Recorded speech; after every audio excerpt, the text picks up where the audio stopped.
लोक गेले आणि अमृत मंथन पुन्हा सुरू झालं. अमृत मंथनामध्ये पहिल्यांदा हे अमृत किती प्रकारचं निघालं. अमृत एकच प्रकारचं आहे, पण काही ज्ञानी कवींनी त्याचं विवरण वेगळ्या पद्धतीने केलेलं आहे. एक स्वादामृत आहे. स्वादामृत म्हणजे अप्सरा, स्वादामृत म्हणजे अप्सरा, अप्सरा निघाल्या. उन्मादामृत म्हणजे दारू, दारू निघाली, ती राक्षसांनी घेतली. त्यानंतर तृप्तामृत ही देवांना मिळालं. त्यानंतर सप्तामृत म्हणजे ऐरावत, तो इंद्राने घेतला. म्हणजे स्वादामृत, तृप्तामृत, सप्तामृत, उन्मादामृत एवढे सगळे अमृताचे प्रकार. आणि शेवटी स्वानंदामृत हे भगवंताचा नावाशिवाय दुसरं नाही आहे, म्हणून नामामृत हे भगवंताचं अमृतमय अशा प्रकारचं नाव आहे. ज्याप्रमाणे पण खरं अमृत प्राशन केलं कुणी असेल तर महादेवानीच केलं असं म्हणावं लागेल. महादेवालाच नामामृताचा महिमा कळाला.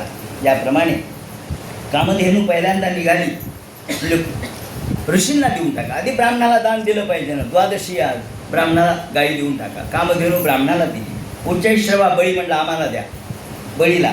ऐरावत इंद्राने घेतला. कौस्तुभमणी विष्णूने घेतला, कारण ज्यांनी ज्यांनी कष्ट केले होते त्यांना वाटलं काहीतरी मिळावं. त्याप्रमाणे दारू निघाली, ती राक्षसांनी घेतली. कल्पवृक्ष इंद्राने घेतला. अप्सरा स्वर्गामध्ये गेल्या आणि लक्ष्मी निघाली. लक्ष्मी निघाल्याबरोबर काय अहो रूपमहो रूपम, काय रूप, काय सौंदर्य, काय लावण्य, काय अप्रतिम तेज.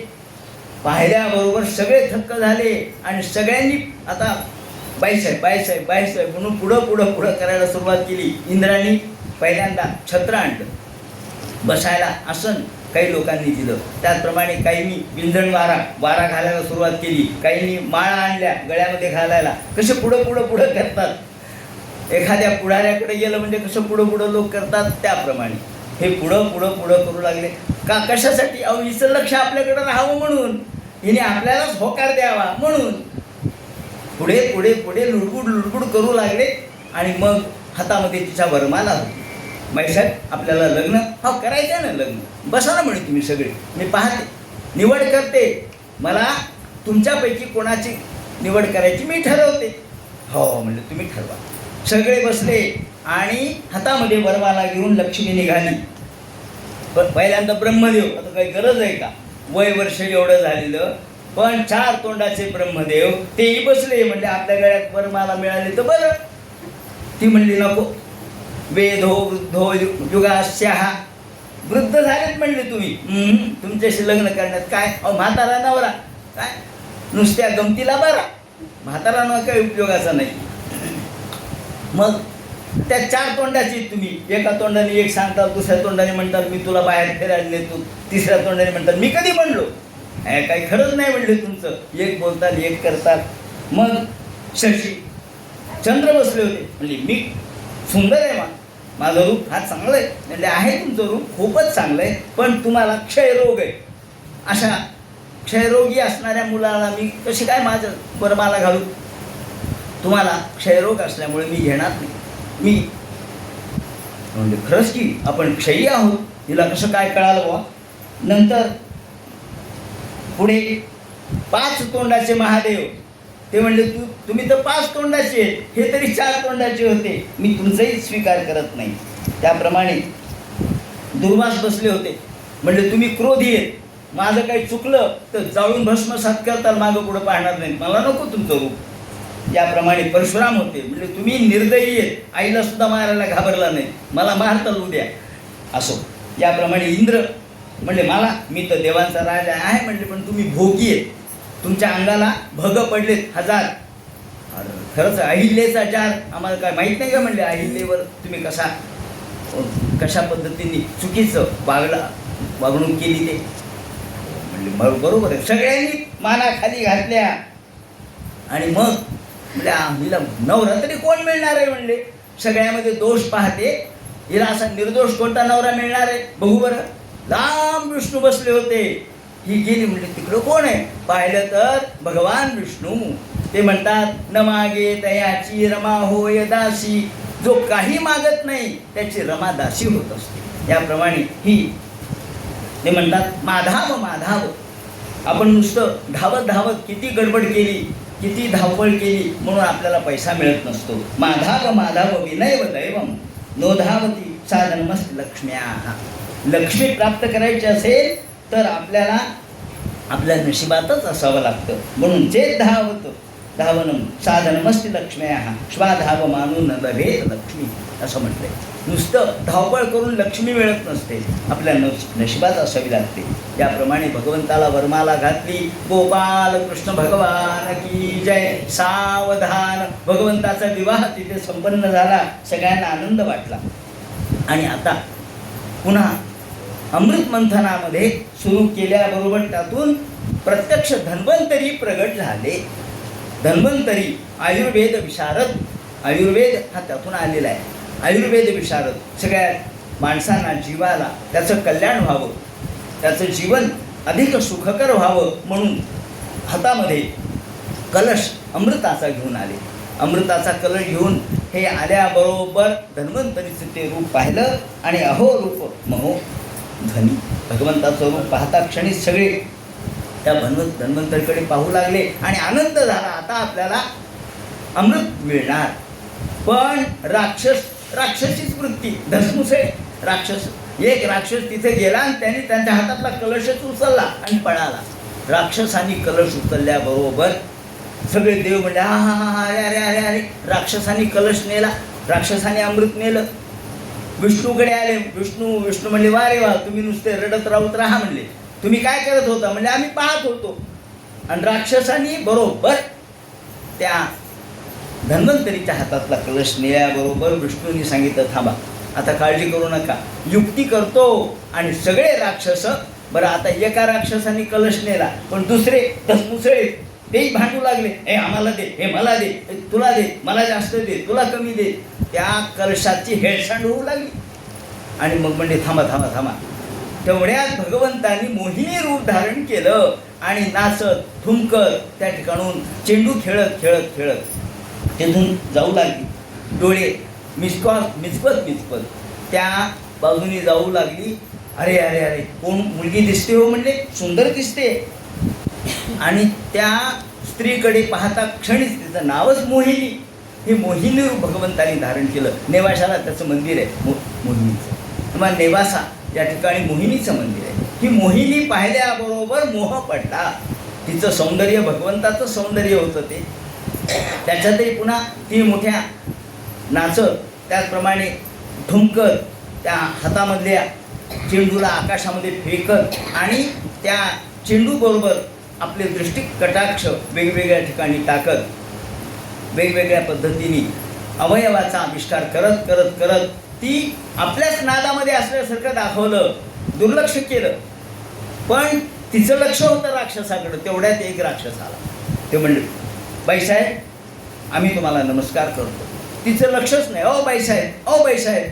म्हणजे काय, तुम्ही कोण आहेत? अहो आम्ही आमची ओळख करून देतो. पहिल्यांदा आम्ही पुत्र आहोत राक्षस म्हणून या ठिकाणी, आणि आम्ही या ठिकाणी आलो ते अमृत आम्ही प्राशन करण्यासाठी. अमृत आम्हाला प्राप्त झालंय, पण कश्यपदायादा हा, कश्यपाचे मुलं आहेत आम्ही कश्यपदायादा हा.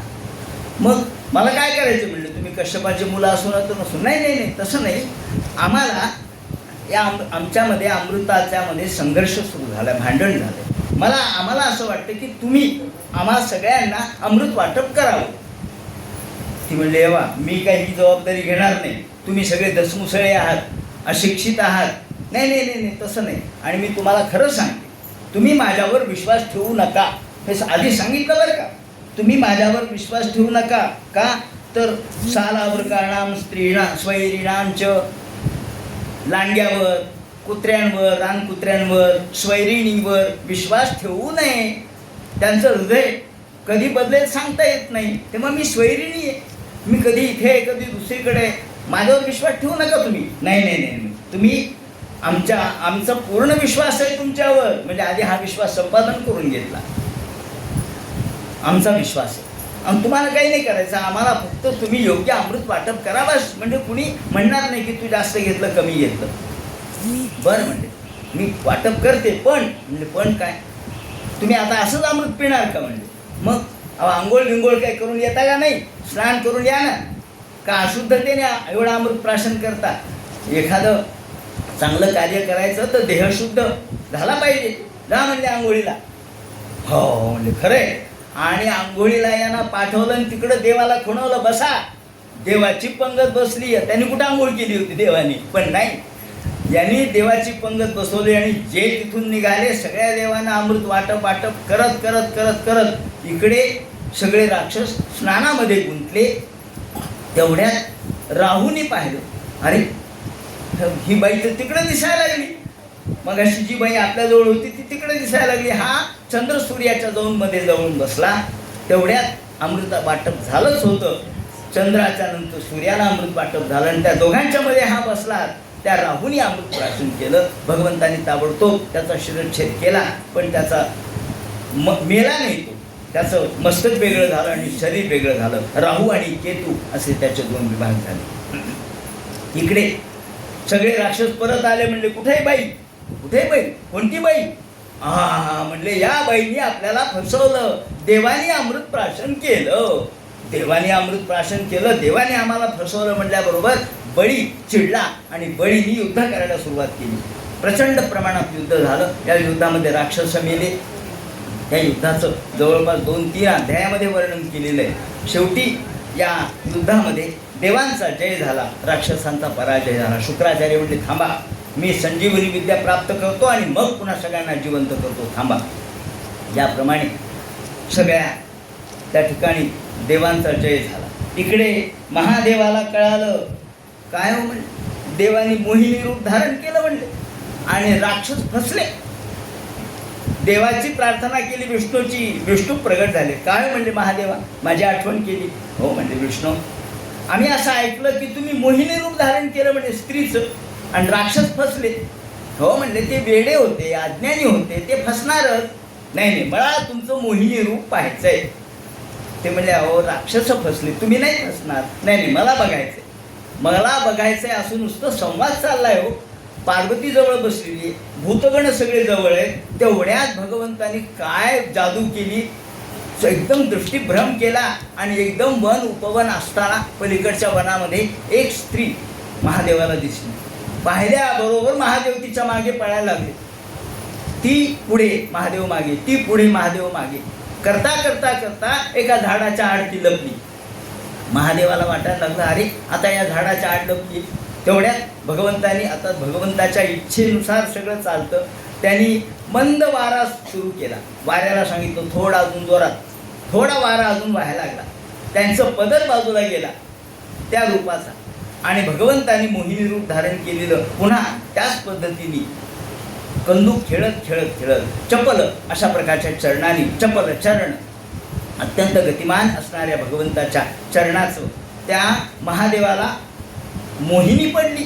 अरे तिला आपण नक्की धरावं म्हणून महादेव पळायला लागले. ती चेंडू खेळत खेळत थोड्या मारूत म्हणजे वाऱ्याला सांगितलं माझा पदर थोडा बाजूला कर. वाऱ्याने पदर बाजूला केला आणि एवढ्यात महादेवाला म्हटलं आता मात्र पार्वती तर लांब आहे माग, इथं कोण आहे बघायला आपल्याला. म्हणून महादेवाने एकदम तिला पकडण्याचा प्रयत्न केला, आलिंगन देण्याचा प्रयत्न केला आणि डोळे झाकले. म्हणले आता आपण पकडलं हिला आणि डोळे उघडले. विष्णू, हा म्हणले विष्णू आपण? हो नाही म्हणले राक्षस फसतात, तुम्ही नाही फसणार. नाही म्हणले. ते म्हणतात विद्वांसमपि कर्षति, मोठमोठे विद्वान सुद्धा फसतात भगवंताच्या रूपाला. ते म्हणाले आज तुमच्या माझ्या रूपाला तुम्ही फसलात, इथून पुढे कधी फसणार नाही. आणि यावेळेला महादेवाच्या पासून जे रेतस्खलन झालं त्यातून सोन्याच्या खाणी निर्माण झाल्या. याप्रमाणे त्यांनी वर्णन केलेलं आहे. त्यानंतर पुढे म्हणजे देवाला अमृत मिळालं आणि राक्षसांना का नाही मिळालं? भागवतकारांनी एक मार्मिक शब्द वापरला आहे, वासुदेव परांगमुखा. हा जे वासुदेवाला परांगमुख आहेत त्यांना कधीच मिळत नसतं, जे वासुदेवाला सन्मुख आहेत त्यांना मिळतं. आपण सुद्धा बघा ना, तुम्ही एखाद्या ज्योतिषाला विचारा की मला असं काम आहे पैशाचं, जाऊ का? ते म्हणतात कुणीकडे जायचं आहे? नाही संभाजीनगरला जायचं आहे. ते पाहतात चंद्र कोणत्या बाजूने, चंद्र सामोरा असेल हा तुमचं काम नक्की. उजव्या बाजूला असेल तुमचं काम नक्की, पाठीवर चंद्र असेल काम होणार नाही. का हो? चंद्र पाठीवर आहे. सन्मुख असेल तर काम होईल, तसं भगवान सन्मुख असेल तर काम होईल. तुमच्या जगातल्या जीवनातले सगळे प्रश्न भगवंताच्या सन्मुखतेने सुटतात, बिनमुखतेने सुटत नाही. असो, याप्रमाणे या पूर्ण चरित्रामधून भगवंतांनी आपलं स्वतःचं सौंदर्य, रूप, लावण्य हे सगळं प्रगट केलं.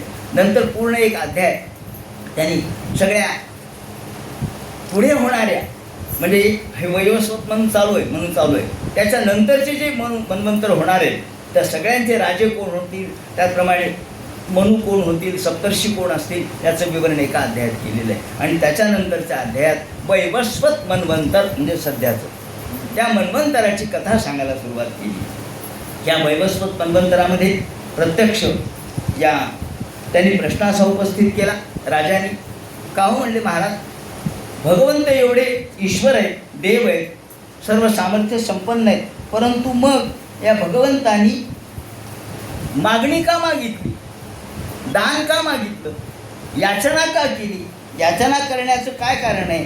बले पतत्रयं भूमे हे कस्मात धरी रयाचत, याचना केली. भगवंताला काय प्राप्त होत नव्हतं का एखादी गोष्ट, मग याचना कशामुळे केली आणि 3 पदाची याचना का केली, 3 पद जागा का मागितली, 3 पावलं जागा बळीला, असं म्हटल्यानंतर त्यांनी सांगायला सुरुवात केली. त्याचं असं झालं की ज्या वेळेला अदितीनं पयोव्रत केलं आणि इकडे बळीनं संपूर्ण जगत्रय जिंकलं, यज्ञ केला त्यांनी, शुक्राचार्यांनी यज्ञ करायला लावला आणि यज्ञामधून असा रथ त्यांनी निर्माण केला की अजेय, कोणत्याही कुणीही याचा पराभव करू शकत नाही असा अजेय रथ निर्माण केला आणि इंद्रावर स्वारी केली, स्वर्ग ताब्यात घेतला. इंद्रावर स्वारी करून स्वर्गाचं आधिपत्यत्व घेतलं, स्वर्गाचा अधिपती झाला. इंद्राला आणि सगळ्या देवांना देशोधडीला पाठवलं आणि स्वतःचं राज्य सुरू केलं. याप्रमाणे सगळे देव म्हणाले, देवा अहो बळी तो कानपिळी, या बळीनं विनाकारण आमचं राज्य घेतलं, हरण केलं आणि स्वतःचा राजा स्वतः राजा म्हणून मिरवू लागला. बरं, बळीची गंमत अशी आहे की इतर बाकीचे राक्षस तसे होते, ते क्रूर होते, वाईट होते, यज्ञयागाला विरोध करणारे. बळी तसा नव्हता, म्हणून त्याला जिंकणं अवघड होतं.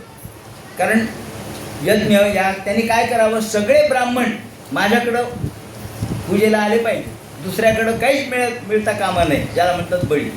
तो काय करत होता, आपल्या सगळ्या अनुष्ठानाला ब्राह्मण माझ्याचकडं, यज्ञ माझ्याचकडं, 99 यज्ञ केले आणि आता 100वा यज्ञ करायचा ठरला. इंद्र म्हटला, आता 100वा जर यज्ञ झाला तर माझं कायमचं राज्य जाईल, काय करावं. भगवंताला प्रार्थना केली. भगवंतांनी सांगितलं, काळजी करू नकोस, मी अवतार धारण करीन. आणि या वेळेला अदितीने पयोव्रत केलं. अदिती ही कश्यपाची पत्नी. कश्यपाला तिने प्रार्थना केली, महाराज अहो माझ्या मुलाचं राज्य गेलं आहे. ते म्हणे, तू एक काम कर, 12 दिवसाचं व्रत मी तुला सांगतो, हे फाल्गुन शुद्ध प्रतिपदेपासून द्वादशीपर्यंत हे व्रत करायचं. याप्रमाणे 12 दिवसाचं पयोव्रत. पयोव्रत म्हणजे फक्त दूध पिऊन राहायचं, सकाळी उठायचं, स्नान करायचं, डुकरांनी जी माती उकरलेली असते ती माती आणायची, त्याप्रमाणे मृत्तिका स्नान करायचं, देवाची पूजा अर्चा करायची, नैवेद्य दाखवायचा, गूळ आणि खोबऱ्याचा नैवेद्य दाखवायचा आणि फक्त दूध पिऊन राहायचं. त्याप्रमाणे आणि भगवंताची फक्त दिवसभर भगवंताचं चिंतन करायचं, खोटं बोलायचं नाही किंवा वाईट वागायचं नाही. त्याप्रमाणे सगळं सांगितलं. ब्रह्मचर्य व्रत परिपालन करायचं. त्यांनी बरोबर 12 दिवसाचं हे पयोव्रत केलं आणि अदितीच्या स्वप्नामध्ये भगवान आले. अदितीच्या स्वप्नात आल्याबरोबर स्वप्नात दर्शन दिलं, मी तुझ्या पोटी जन्माला येणार आहे, काळजी करू नकोस. ती जागी झाली आणि तिने सांगितलं पतिराजांना, स्वप्न पडलं मला आणि असं स्वप्न आपल्याला या भगवान श्रीरामचंद्रांच्या जन्मापूर्वी सुद्धा पडलेलं कौशल्याला दिसते. त्यांनी रामायणात त्याचं वर्णन केलं. असो, याप्रमाणे हे स्वप्न पडलेलं सांगितलं. ते म्हणे, बरं झालं, होणारच आहे, जी गोष्ट होणार आहे ती होणारच. याप्रमाणे बरोबर त्या श्रावण, ज्याला आपण भाद्रपद महिन्यामध्ये कारण ही विजया, जशी आपण विजयादशमी म्हणतो तशी ही विजया द्वादशी, भाद्रपद महिन्यामधली ही शुद्ध भाद्रपद याची द्वादशी. श्रवण नक्षत्र होतं, अभिजित नक्षत्र होतं. या अभिजित म्हणजे काय, दुपारची वेळ असते. अभिजित नक्षत्र कधी असतं, दुपारी. अभिजित हा एक नक्षत्र योग आहे. तेव्हा या श्रवण नक्षत्रावर आणि अभिजित योगावर दुपारच्या वेळेला 12 वाजता ज्याप्रमाणे श्रीरामचंद्राचा जन्म झाला तसा वामनाचा जन्म झाला. श्री वामन महाराज की जय. वामनाचा जन्म झाल्याबरोबर सगळ्यांना आनंद झाला. सूर्य दुपारी 12 वाजता होता आणि भाद्रपद शुद्ध द्वादशीला विजया द्वादशी तिला म्हणतात. त्याप्रमाणे हा जन्म झाल्याबरोबर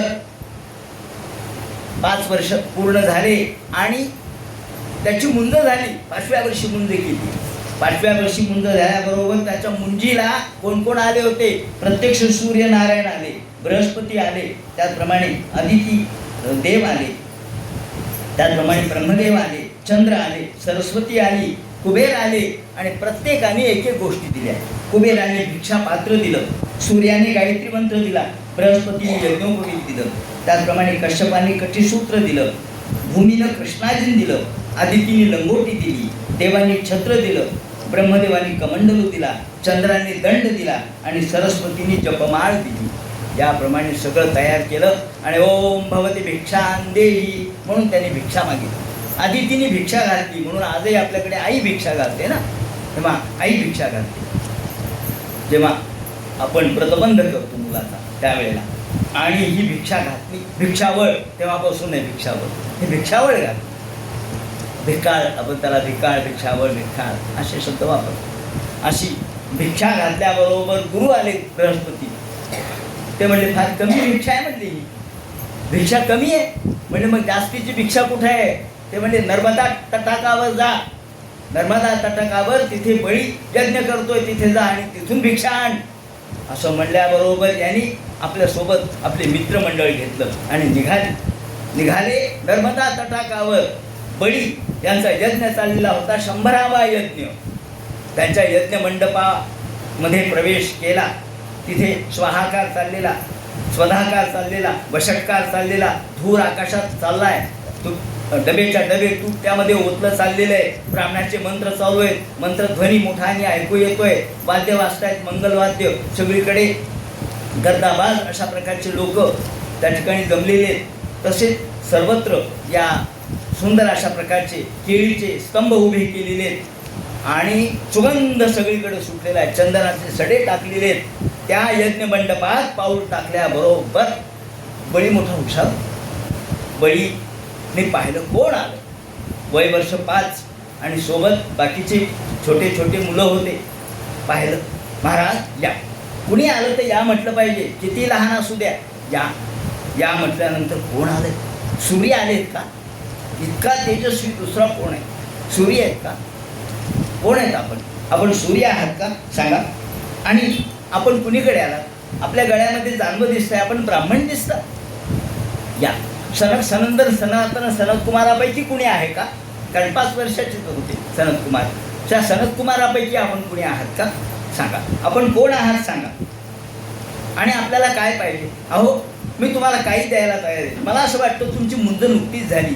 तुम्हाला जर गाय पाहिजे असेल तर मी गोधन तुम्हाला देतो, 1000 गायी तुम्हाला द्यायला सांगतो. गाईचं दूध तुम्ही घ्या आणि धष्टपुष्ट व्हा. तुम्हाला जमीन पाहिजे का? मी जमीन द्यायला लावतो. का तुम्हाला लग्न करायचं असेल तर तुम्हाला मुलगी द्यायला लावतो, तुमचं लग्न करून देतो. आलात कुणीकडे तुम्ही सांगा, तुम्हाला काय पाहिजे. धन देतो, धान्य देतो, त्याचप्रमाणे अलंकार देतो, सोनं देतो, नाणं देतो, सगळं घेऊन या म्हणले. सगळ्यासमोर मांडलं. हसले.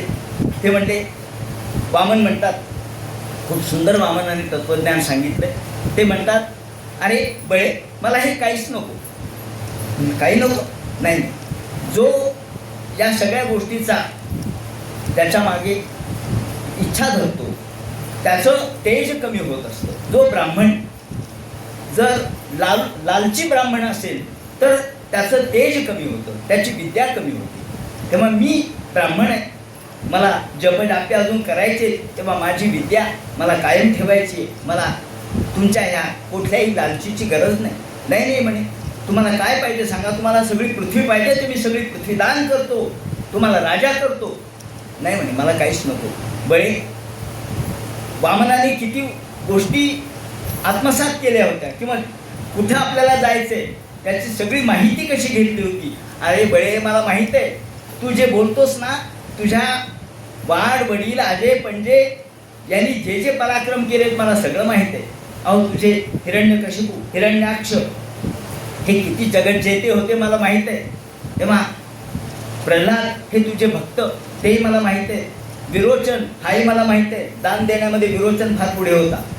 तेव्हा तू आजे पंजे पटपंजे हे तुमचे चांगलेच होते आणि म्हणून तुझ्यामध्ये ही सत्प्रवृत्ती निर्माण झाली मला माहीत आहे. 5 वर्षाचं पोरगं असं बोलू लागलं म्हणून बळी थक्क झाला.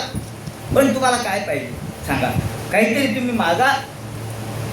तू बळे म्हणत असशील, मागास म्हणत असशील तर मला माझ्या पायाने 3 पावलं जागा दे. काय 3 पावलं जागा? लहानच म्हणे तू, तुझं अजून वय नाही. जा कोणाला तरी विचारून घे काय मागावं हे विचारून घे. 3 पावलं जागा. हो म्हटलं, मला बसण्यापुरती जागा मिळाली संध्येला म्हणजे बस झाली. 3 पावलं माझ्या पायाने पाहिजे मात्र. नाही नाही, कोणाला तरी विचारून घे राजाला काय मागावं. ते म्हणे, पहा मला कोणाला विचारायची गरज नाही, मला माझ्या पायाने 3 पावलं जागा दे. तेवढ्यात शुक्राचार्य तिथे आले. म्हणजे काय काय संवाद काय चाललाय, गडबड काय चालली आहे. पाहिल्याबरोबर शुक्राचार्यांनी मात्र ओळखलं. अरे राजा काय म्हणतोय म्हणे, त्यांच्या पायाने 3 पावलं जागा नको देऊ म्हणे. नको देऊ, तुला माहित नाही का हा विष्णू आहे आणि केवळ तुझं राज्यहरण करण्यासाठी आलेला आहे. कपिल अत्यंत कपटाने या ठिकाणी तुझ्याकडे आलाय तुझं राज्यहरण करण्यासाठी. तू नाही म्हण. तो म्हणलं नाही, मी नाही म्हणणार नाही, कारण नाही म्हणणं माझ्यामध्ये नाही. मी शब्द माझा मागे घेणार नाही, नाही म्हणे. हे पा मग शुक्राचार्य म्हणतात, हे पा तू याला एकतर हो म्हटलास का, दान दिलंयस का. नाही म्हणे, नाही दिलं. जोपर्यंत आपण ओम स्वस्ती असं म्हणत नाही तोपर्यंत तुम्ही दान दिलेलं खरं नसतं. म्हणून आपण जेव्हा भिक्षा घेतो ओम स्वस्ती म्हटलं पाहिजे. ओम जोपर्यंत आपण ओम म्हणत नाही, स्वस्ती म्हणत नाही, तोपर्यंत दान परिपूर्ण होत नाही. तू म्हणला नाहीस ना, मग दान परिपूर्ण झालं नाही. म्हणजे आता त्यातून हा शास्त्रार्थ काढायला लागला.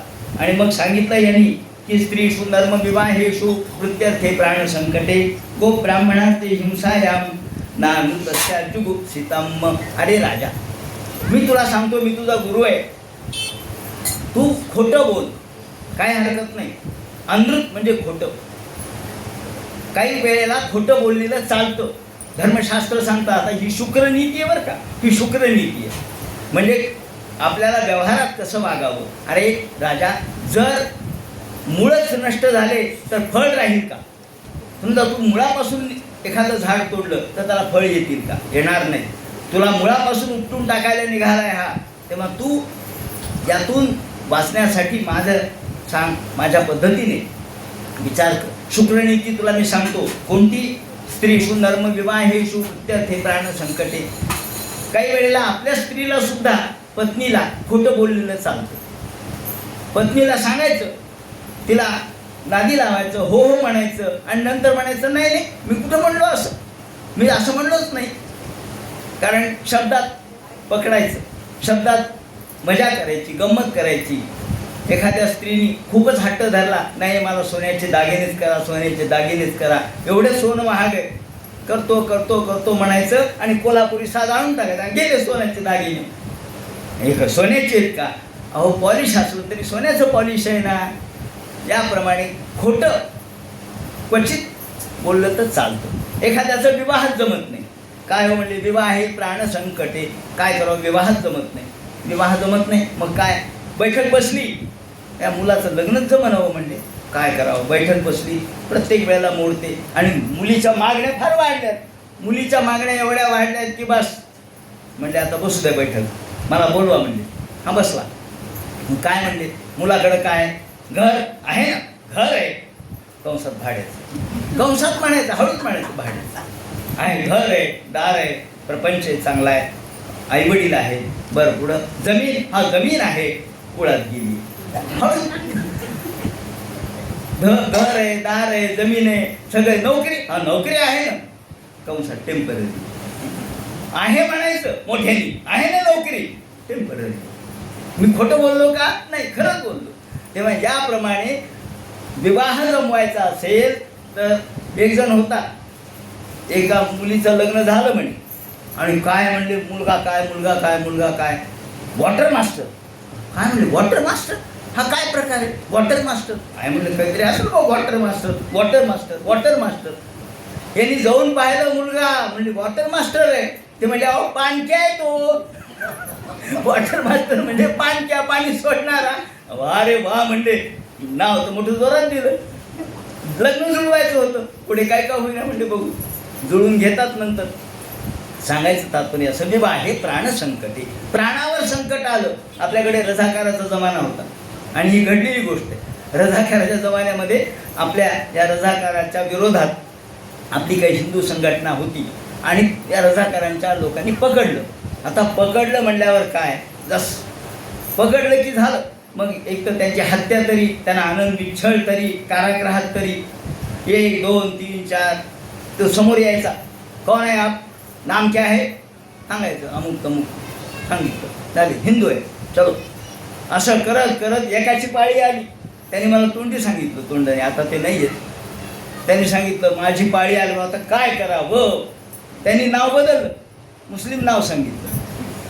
मैं अमुक शेख अमुक रहमान. अच्छा, तुम शेख रहमान, अच्छा, कशावरून, तुम्ही हिंदू कशावरून नाही? ते म्हणे देखो मेरे कान पर सुराख है क्या.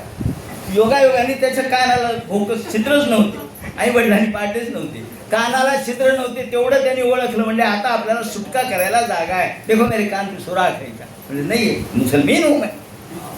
थोडा म्हणजे याला सोडा, आणि जिवंत राहिले ते सांगायचं गंमत असते. वृत्त्यर्थे प्राण संकटे. प्राणावर संकट आलं तर माणसाने खोटं बोलावं का. प्राण वाचला की मग बाकीचं आपण म्हणतो ना, सर सलामत तो पगडी 50. त्याप्रमाणे हे म्हणतात, प्राण वाचला. एक ग्रस्त होता आणि एक खाटीक त्याच्या गाईच्या मागे लागला म्हणे. त्या गाईला मारण्यासाठी खाटीक मागं गाय गल्लीतून पळायला लागली. तेवढ्यात एक ब्राह्मण बुवा दारात उभे होते. तो खाटीक आला, ओ बम्मन गाय देखी क्या.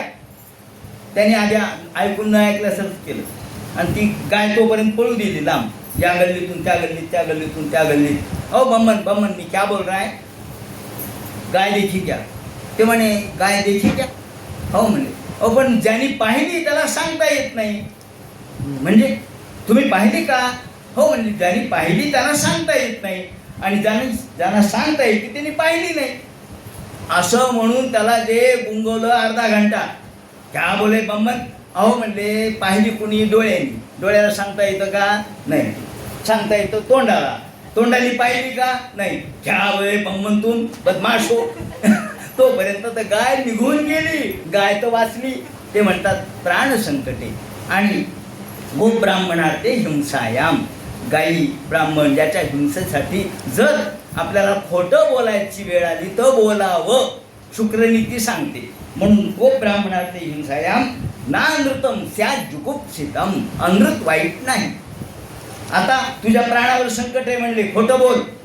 पण तो म्हणला नाही. आपल्या पत्नीला बोलावलं, विंध्यावतीला. तिला सांगितलं आण पाणी आण. ज्यांच्या पायाने 3 पावलं जागा यांना देऊन टाकू. पाणी तरीसुद्धा शुक्राचार्यांना वाटला अजून शेवटपर्यंत प्रयत्न करावा. म्हणून शुक्राचार्य तर झारीत जाऊन बसले.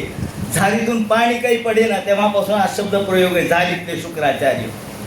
झारीतले शुक्राचार्य, कारण झारीतून पाणी पडेना म्हणून त्यांनी काटा टोचला तर एकदम त्यांच्या डोळ्याला लागला. तेव्हापासून एकाक्ष झाली. शुक्राचार्याला एक डोळा गेला, धडभड रक्त आलं. म्हणजे जाऊ दे, आता शुक्राचार्यांनी शाप दिला, तो राज्यभ्रष्ट होशील. गुरुचाही शाप मिळाला. इकडे भगवंताच्या अवकृपेलाही सामोरं जावं लागलं. पाणी सोडलं आणि सोडल्याबरोबर भगवंताने एकदम आपलं स्वतःचं रूप प्रगट केलं.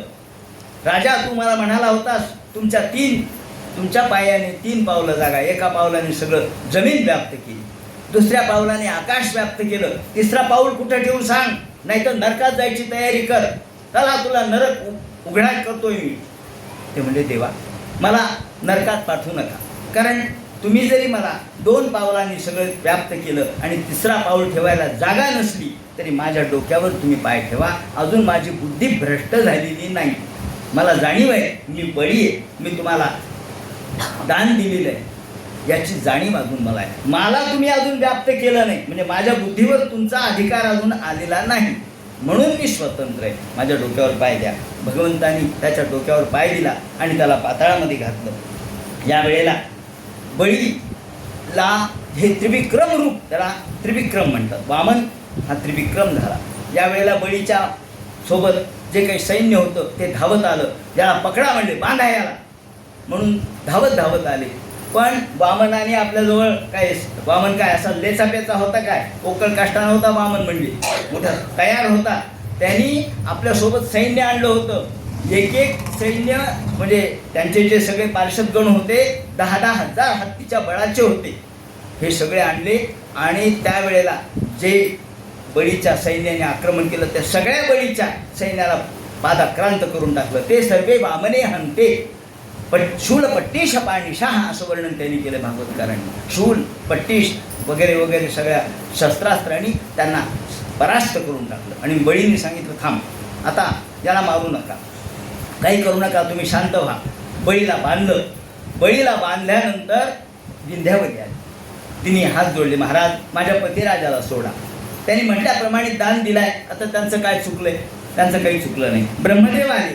ब्रह्मदेवांनी सांगितलं, देवा तुमच्या म्हणण्याप्रमाणे तुम्हाला 3 पावलं जागा मिळाली, आता यांना सोडा, बांधू नका. मग प्रल्हाद आला. प्रल्हाद आली. प्रल्हादाने स्तुती केली भगवंताची. अहो देवा, तुमच्या मनात जर एखादी गोष्ट आली तर ती त्या तुमच्या मनाच्या बाहेर जाऊन कुणी वागू शकेल का? तुमच्या मनाच्या पलीकडे कुणी जाणार नाही. ज्याप्रमाणे सगळे आले आणि सगळ्यांनी भगवंताची स्तुती केली आणि मग भगवंतांनी सांगितलं, याला मी सोडून टाकतो, याला बांधणार नाही. यांनी म्हणल्याप्रमाणे शब्द पाळला. आता मी याचा द्वारपाल म्हणून त्या ठिकाणी सुतल लोकामध्ये त्याला पाठवतोय आणि द्वारपाल म्हणून त्याच्या द्वारामध्ये मी स्वतः त्याचं रक्षण करायला जाणार आहे, थांबणार आहे. आणि यानंतर जेव्हा पुढचं मन्वंतर येईल त्यावेळेला बळी इंद्र होईल. यानंतरच्या काळामध्ये बळी इंद्र होईल असं सांगितलं. यानंतरच्या मन्वंतरात बळी इंद्र होणार आहे. त्याप्रमाणे हा प्रकार झाला. या वेळेला बळीची ताकद काय होती हेही कळालं. आणि या वेळेला भगवंताचं नाव उपेंद्र असं झालं. उपेंद्र इथे विख्यातो. इंद्राचा साह्यकारी म्हणून उपेंद्र. भगवंतांनी उप म्हणजे कमी असतो असं नाही. उपमुख्यमंत्री झाला म्हणून काय झालं, कमी असतो असं नाही. एवढी ताकद असतेच असते. तेव्हा ते म्हणाले, मी तुझा साह्यकारी राहील, तू राहा इंद्र म्हणून, मी उपेंद्र म्हणून राहतो. याप्रमाणे एकदा बळीच्याकडे रावण आला. रावण आल्याबरोबर बळी आतमध्ये सोंगट्या खेळत होते. ती सोंगटी गेली ते थेट उमऱ्यापाशी आणि रावण आला. रावण आल्याबरोबर वामन म्हणले, काय रे रावणा, कुणीकडं? नाही म्हणले, बळीबरोबर युद्ध करायला आलोय.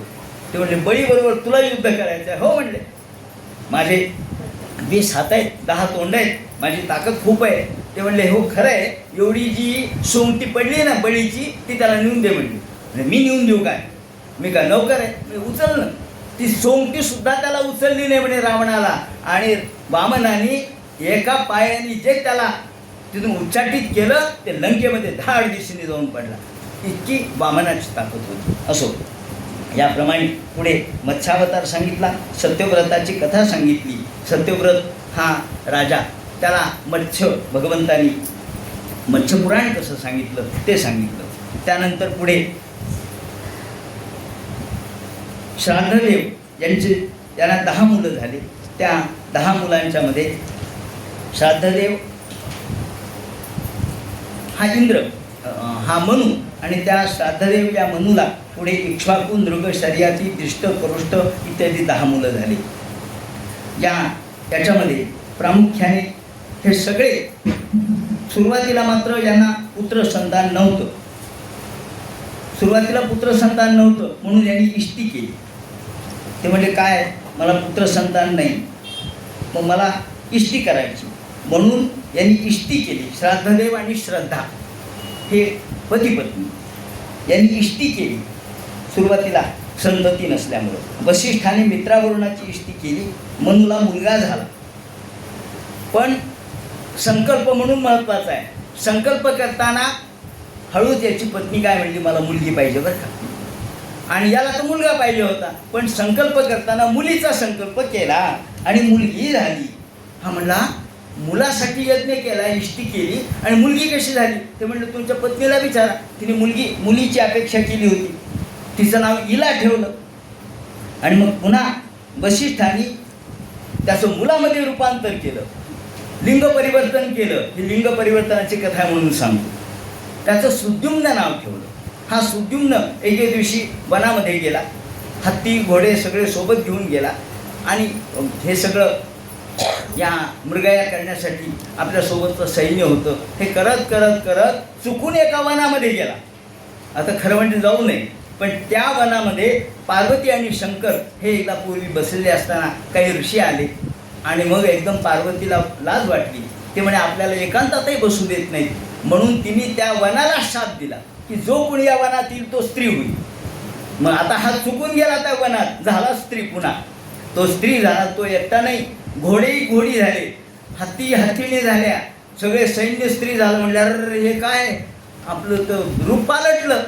घाबरला, घरी आला, वसिष्ठाला सांगितलं. वसिष्ठांनी महादेवाची प्रार्थना केली. महादेव म्हणले माझं नाही, ते पार्वतीचे. पार्वतीला विचारा. पार्वती म्हणले आता त्याला उपाय एकच आहे, याला 1 महिना पुरुष आणि 1 महिना स्त्री, असं त्याला आपण करू. 1 महिना तो राज्य करायचा आणि 1 महिना गप्प बसून राहायचा. याप्रमाणे त्याला वाईट वाटले. शेवटी तो मग मनामध्ये नंतर निघून गेला. त्यानंतर याप्रमाणे देवदत्त पटनायक नावाचे एक कादंबरी लेखक आहे, त्याने याच्यावर प्रेग्नंट किंग म्हणून एक सुंदर कादंबरी लिहिली. असो, याप्रमाणे पुढे तृणबिंदू शर्यतीचं या ठिकाणी चरित्र सांगतात. शर्यती हा जो राजा होता त्याची एक मुलगी होती, तिचं नाव सुकन्या. एके दिवशी ती आपल्या सगळ्या मैत्रिणींसह वनामध्ये गेली आणि खरं म्हणजे विनाकारण कुठल्याही गोष्टीचा जास्त चिकित्सा करू नये किंवा आपण हात पुढे पाऊल टाकू नये. पण ती म्हणली ह्या वारुळातून आपल्याला 2 डोळे असे चमकताना कसे दिसायला लागले, का हिरे आहेत का काय, म्हणून तिने काटा टोचला. तर काटा टोचल्याबरोबर च्यवन भार्गव होते. च्यवन महर्षी तपश्चर्या करत होते. त्यांच्या डोळ्यामध्ये काटा गेला आणि भळभळ भळभळ रक्त आलं. ती जे तिथून पळाली, मैत्रिणी पळाल्या, घाबरल्या आणि घरी आले तर सगळ्यांचे पोटं फुगले. कारण हे चिडले, रागावले. राजा म्हणला अरे आपले पोटं का फुगले, काय झालं, काही अपराध झाला का. मुलीला विचारलं काय गं सुकन्ये काही झालं का. ती म्हणजे हो महाराज, काय झालं, मी गेले होते म्हणे, मला ते वारुळ दिसलं, मला वाटलं काहीतरी एक हिराच आहे, पण त्याच्यातून रक्त आलं. अरे राजा मुलीसह तिथे आला, त्यांनी क्षमा मागितली. च्यवन ऋषी म्हणाले च्यवन भार्गव, तेव्हापासून च्यवनाचं नाव आहे. त्यांनी सांगितलं हे राजा, आता तर मी आंधळा झालोय, मला स्वतःला काही दिसत नाही, तुझी मुलगी मला पत्नी म्हणून दे. राजा म्हणला आता तुम्हाला पत्नी, मग नाही तर मग पोट असेच राहतील म्हणले, तुमचे पोटच कधी कमी होणार नाही, फुगलेले तसेच राहणार. नाही नाही म्हणे असं करू नका. मग लग्न लावलं, त्या म्हाताऱ्याबरोबर लग्न लावलं आणि आता ही सुकन्या त्यांच्याबरोबर राहू लागली. इकडे एके दिवशी त्या प्रत्यक्ष देवांचे वैद्य अश्विनी कुमार, ज्यांना नासत्य आणि दस्त्र असं त्यांचं नाव आहे, त्यांना अश्विनी कुमार असंही म्हणतात, 2 जण असल्यामुळं. हे अश्विनी कुमार एके दिवशी तिथं येत असताना त्यांनी च्यवन भार्गवाला सांगितलं अरे च्यवना, तुला मी तरुण करतो. त्यांच्या पत्नीला सांगितलं हे सुकन्ये, तुझ्या पतिराजाला मी तरुण करतो. ती म्हणे तरुण करता, हो म्हणे, म्हातारा आहे ना तो, मी त्याला त्याचे तारुण्य दशा प्राप्त करून देईल, दे तुझा म्हातारा. ते म्हणे तुम्ही घेऊन जा, मी नाही देत, तुम्ही घेऊन जा.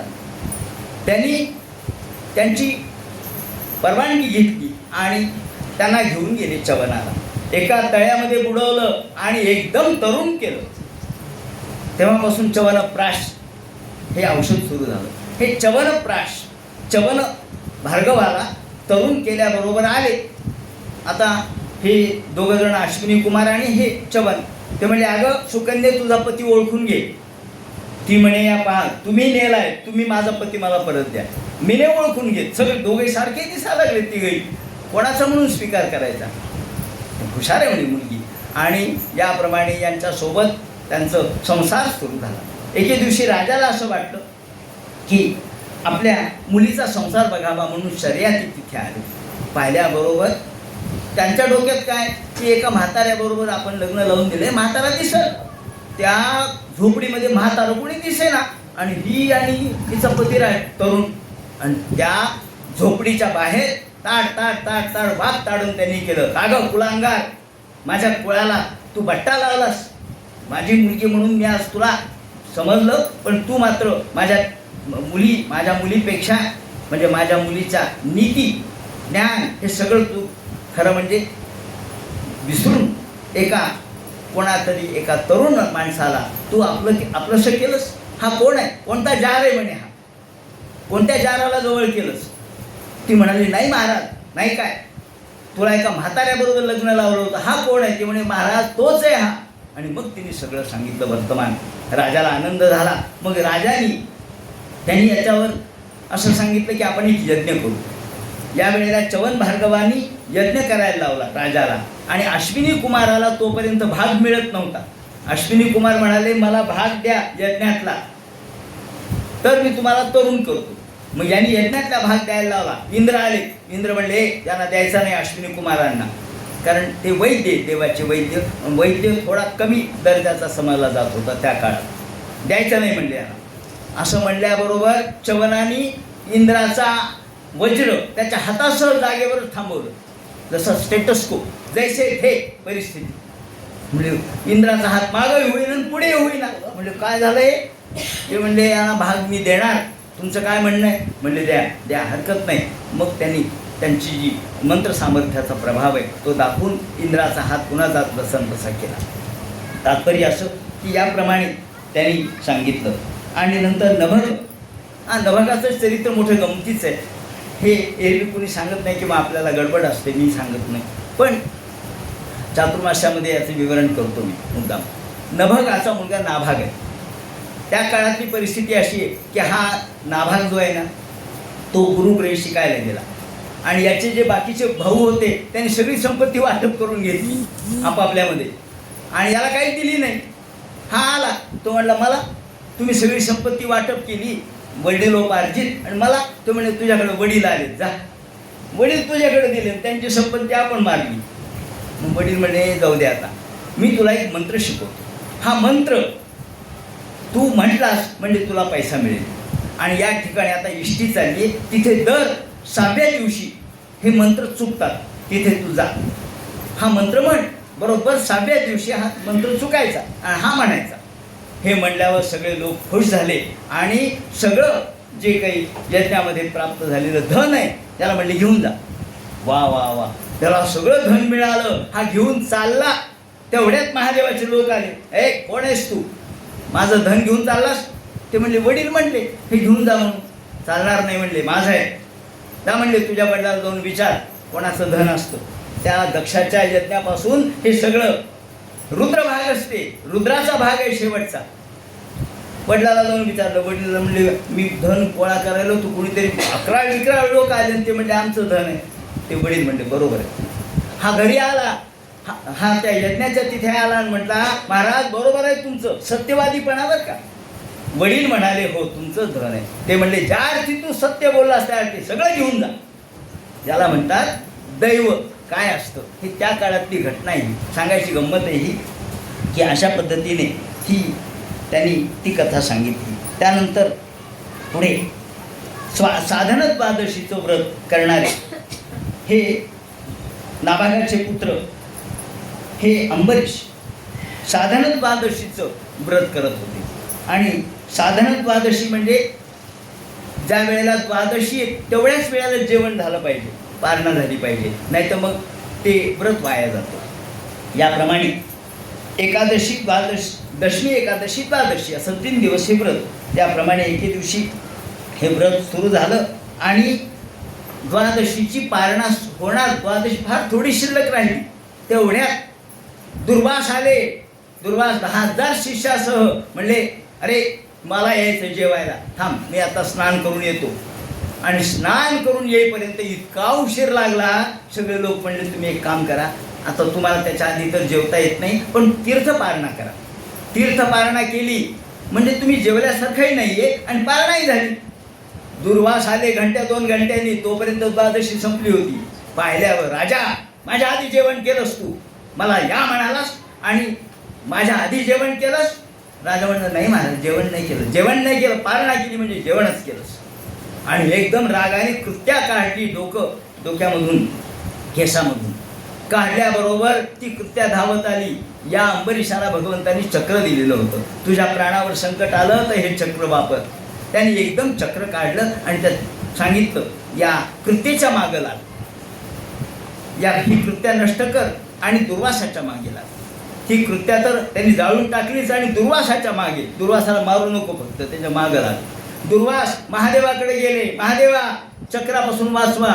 ते म्हणले नाही बाबा, हे चक्र सुदर्शन चक्र आहे.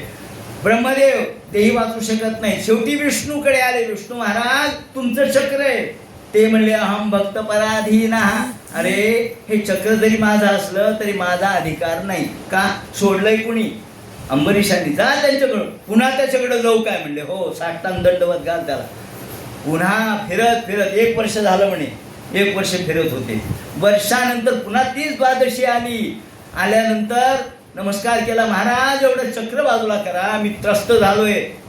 ते म्हणले आज द्वादशी, आंघोळ बिंघोळ करून यायची असं. झाले म्हणले, सगळे आंघोळ झाली, सगळं झालं, आता काही नको, भूक लागली, जेवायला वाट, आणि एवढं चक्र बाजूला कर. त्यांनी चक्राला प्रार्थना केली. चक्रा, त्या ठिकाणी खूप सुंदर विवरण केले की चक्राला सुद्धा प्रार्थना करावी लागली की हे चक्रा, तुम्ही भगवंताचे आहात आणि तुम्ही सत्य स्वरूपाच्या समाजाच्या मागे लागणारे, समाजाला संरक्षित करणारे आहात. तुम्ही सूर्याचा आहात, सूर्यापेक्षाही तुमची ताकद जास्त आहे, वगैरे वगैरे स्तुती केली आणि चक्र आपल्याजवळ घेतलं. सांगायचं तात्पर्य असं की याप्रमाणे ह्या अंबरीशाची कथा सांगितली.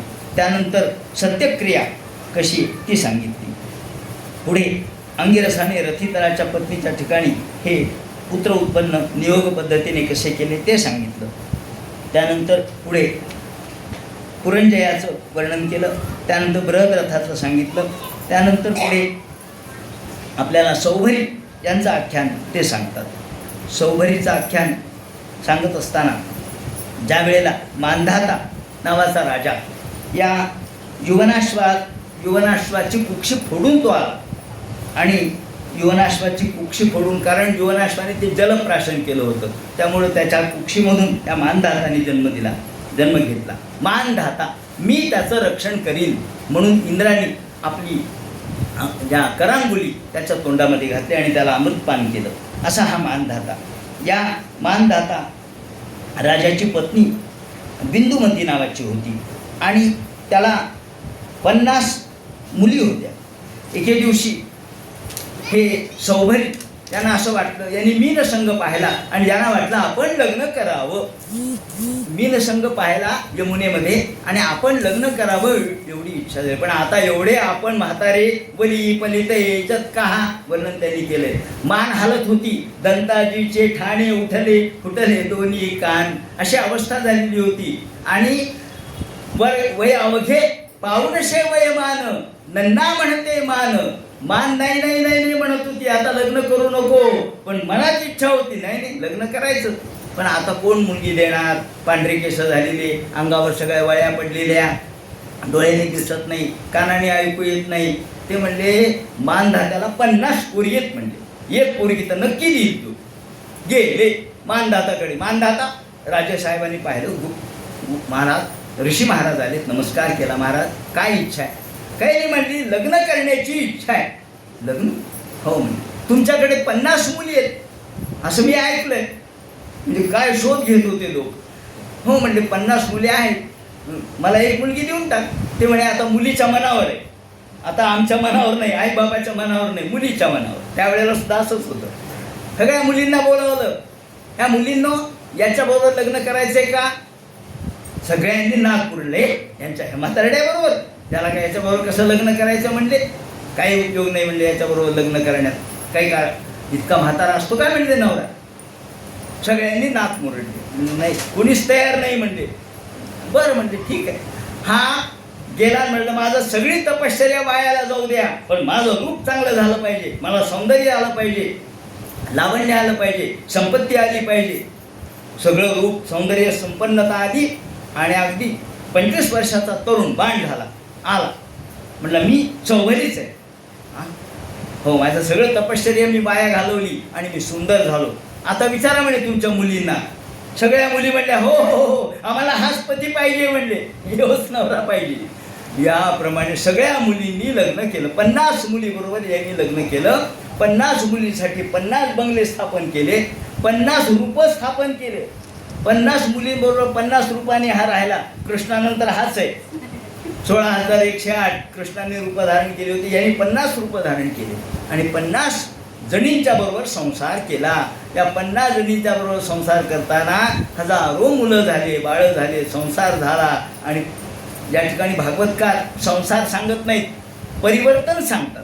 ते म्हणतात त्याच्यानंतर पुन्हा अरे अरे विनाकारण मी संसारामध्ये माझं सगळं तपश्चर्या वाया घातली, 50 मुलीबरोबर संसार केला आणि मला सुख मात्र मिळालं नाही, म्हणून त्यांनी सगळं पुन्हा सोडून दिलं आणि पुन्हा तपश्चर्याला लागला. याप्रमाणे याच मुलगा मांधात्याचाच मुलगा पुढे आपल्याला श्रीकृष्णाच्या चरित्रामध्ये मुचुकुंद दिसतो. ह्या मांधात्याचा मुलगा आहे. याप्रमाणे ही भोगेच्छा कशी माणसाला नष्ट करते. जीवन शेवटी माणसाच्या जीवनामध्ये वैराग्याला कसं महत्त्व आहे हे या ठिकाणी सांगितलं. त्यानंतर त्रिबंधनाची अर्थात त्रिशंकूची गोष्ट सांगितली. त्यानंतर हरिश्चंद्राची कथा सांगितली. पुढे त्यांनी आता सध्या गंगा, ज्याला आपण गंगावतरण चालूच आहे, दशहरा. तेव्हा दशहराच्या निमित्ताने आपल्याला गंगेचं देखील 1-2 मिनिटामध्ये कथा सांगायला हरकत नाही. सगर नावाचा राजा, तो सगर कशामुळे तर त्याला विष दिलं होतं, परंतु तो विषासह जन्माला आला म्हणून त्याला सगर असं म्हणतात. त्याने हय हय हय शक बर्बर यांच्याबरोबर युद्ध करून शांतता निर्माण केली. त्याला 2 पत्नी होत्या. एक सुमती नावाची पत्नी होती. त्या सुमतीपासून त्याला पुत्र झाला आणि दुसरी जी पत्नी होती तिच्यापासून सुद्धा त्याला 60,000 मुलं झाली. याप्रमाणे दोघींच्यापासून झाले मुलं खरे, पण अश्वमेध यज्ञ केला आणि अश्वमेध यज्ञ केल्यानंतर त्या मुलांना सांगितलं जा रे अश्वमेधाचा घोडा कुठे बघ. 60,000 मुलं निघाले. त्यांनी अश्वमेधाचा घोडा पाळण्याचा खूप शोध घेतला. तो अश्वमेधाचा घोडा पळवला होता इंद्रानी, पण तो आणून सोडला होता कपिल महामुनीच्या आश्रमात. त्याला वाटलं कपिल महामुनीच आपल्या या घोड्याचं चोर आहे, म्हणून त्यांनी कपिल महामुनीच्यावरती आक्रमण करणार. एवढ्यात कपिल महामुनींनी डोळ्याच्या अग्नीनंच त्यांना भस्मसात करून टाकलं आणि याच वेळेला 60,000 मुलांची राखेचा ढीग त्या ठिकाणी पडला. हे वाट पाहत होते सगळं, अरे आपले मुलं का नाही आले. शेवटी त्यांनी या दुसऱ्या मुलाला पाठवलं. त्याचा नातू हाच पाठवला, परंतु केशिनीचा जो पुत्र होता त्याच्यापासून हा वंश पुढे सुरू झाला. आणि असमंजस हा जो होता तो योगभ्रष्ट होता, पण त्याचा जो मुलगा होता अंशुमान त्याला पाठवलं, जा तुझे काका ज्या ठिकाणी मृत झाले त्याचा शोध घे आणि अश्वमेधाचा घोडा आण. त्यांनी चुलत्यांचा शोध घेतला, पण हा मोठा हुशार होता. त्यांनी तिथे गोड भाषण केलं आणि अंशुमानाने राखेचा ढीग पाहिला. तेवढ्यात गरुड त्या ठिकाणी आला आणि गरुडाने सांगितलं इथे तुला पाणी मिळणार नाही, इथे सगळीकडं पाण्याचा दुष्काळ आहे. मग तू एक काम कर, तू कपिल महामुनींना शरण जा, कारण कपिल महामुनी यांच्या डोळ्यातल्या अग्नीनंच तुझे हे पितर जळाले.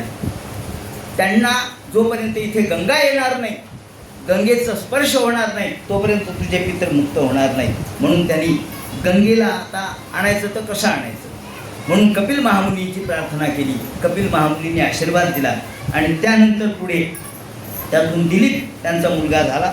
त्या दिलीपांनी सुद्धा प्रयत्न केले, अंशुमानाने सुद्धा प्रयत्न केले, पण उपयोग झाला नाही. दिलीपांनी प्रयत्न केले, त्याचाही उपयोग झाला नाही. शेवटी भगीरथ, किती पिढ्या गेल्या, 5 ते 6 पिढ्या गेल्या आणि मग भगीरथाने शंकराला प्रार्थना केली, त्याच्यातही पण खूप अडचणी आल्या. गंगाला वाटलं की माझा प्रवाह कोण सहन करील. शेवटी तिलाही गर्व झाला. शंकर म्हणले तुला गर्व झाला का, तुझा सगळा प्रवाह मी जटेमध्ये बंदिस्त करून टाकतो.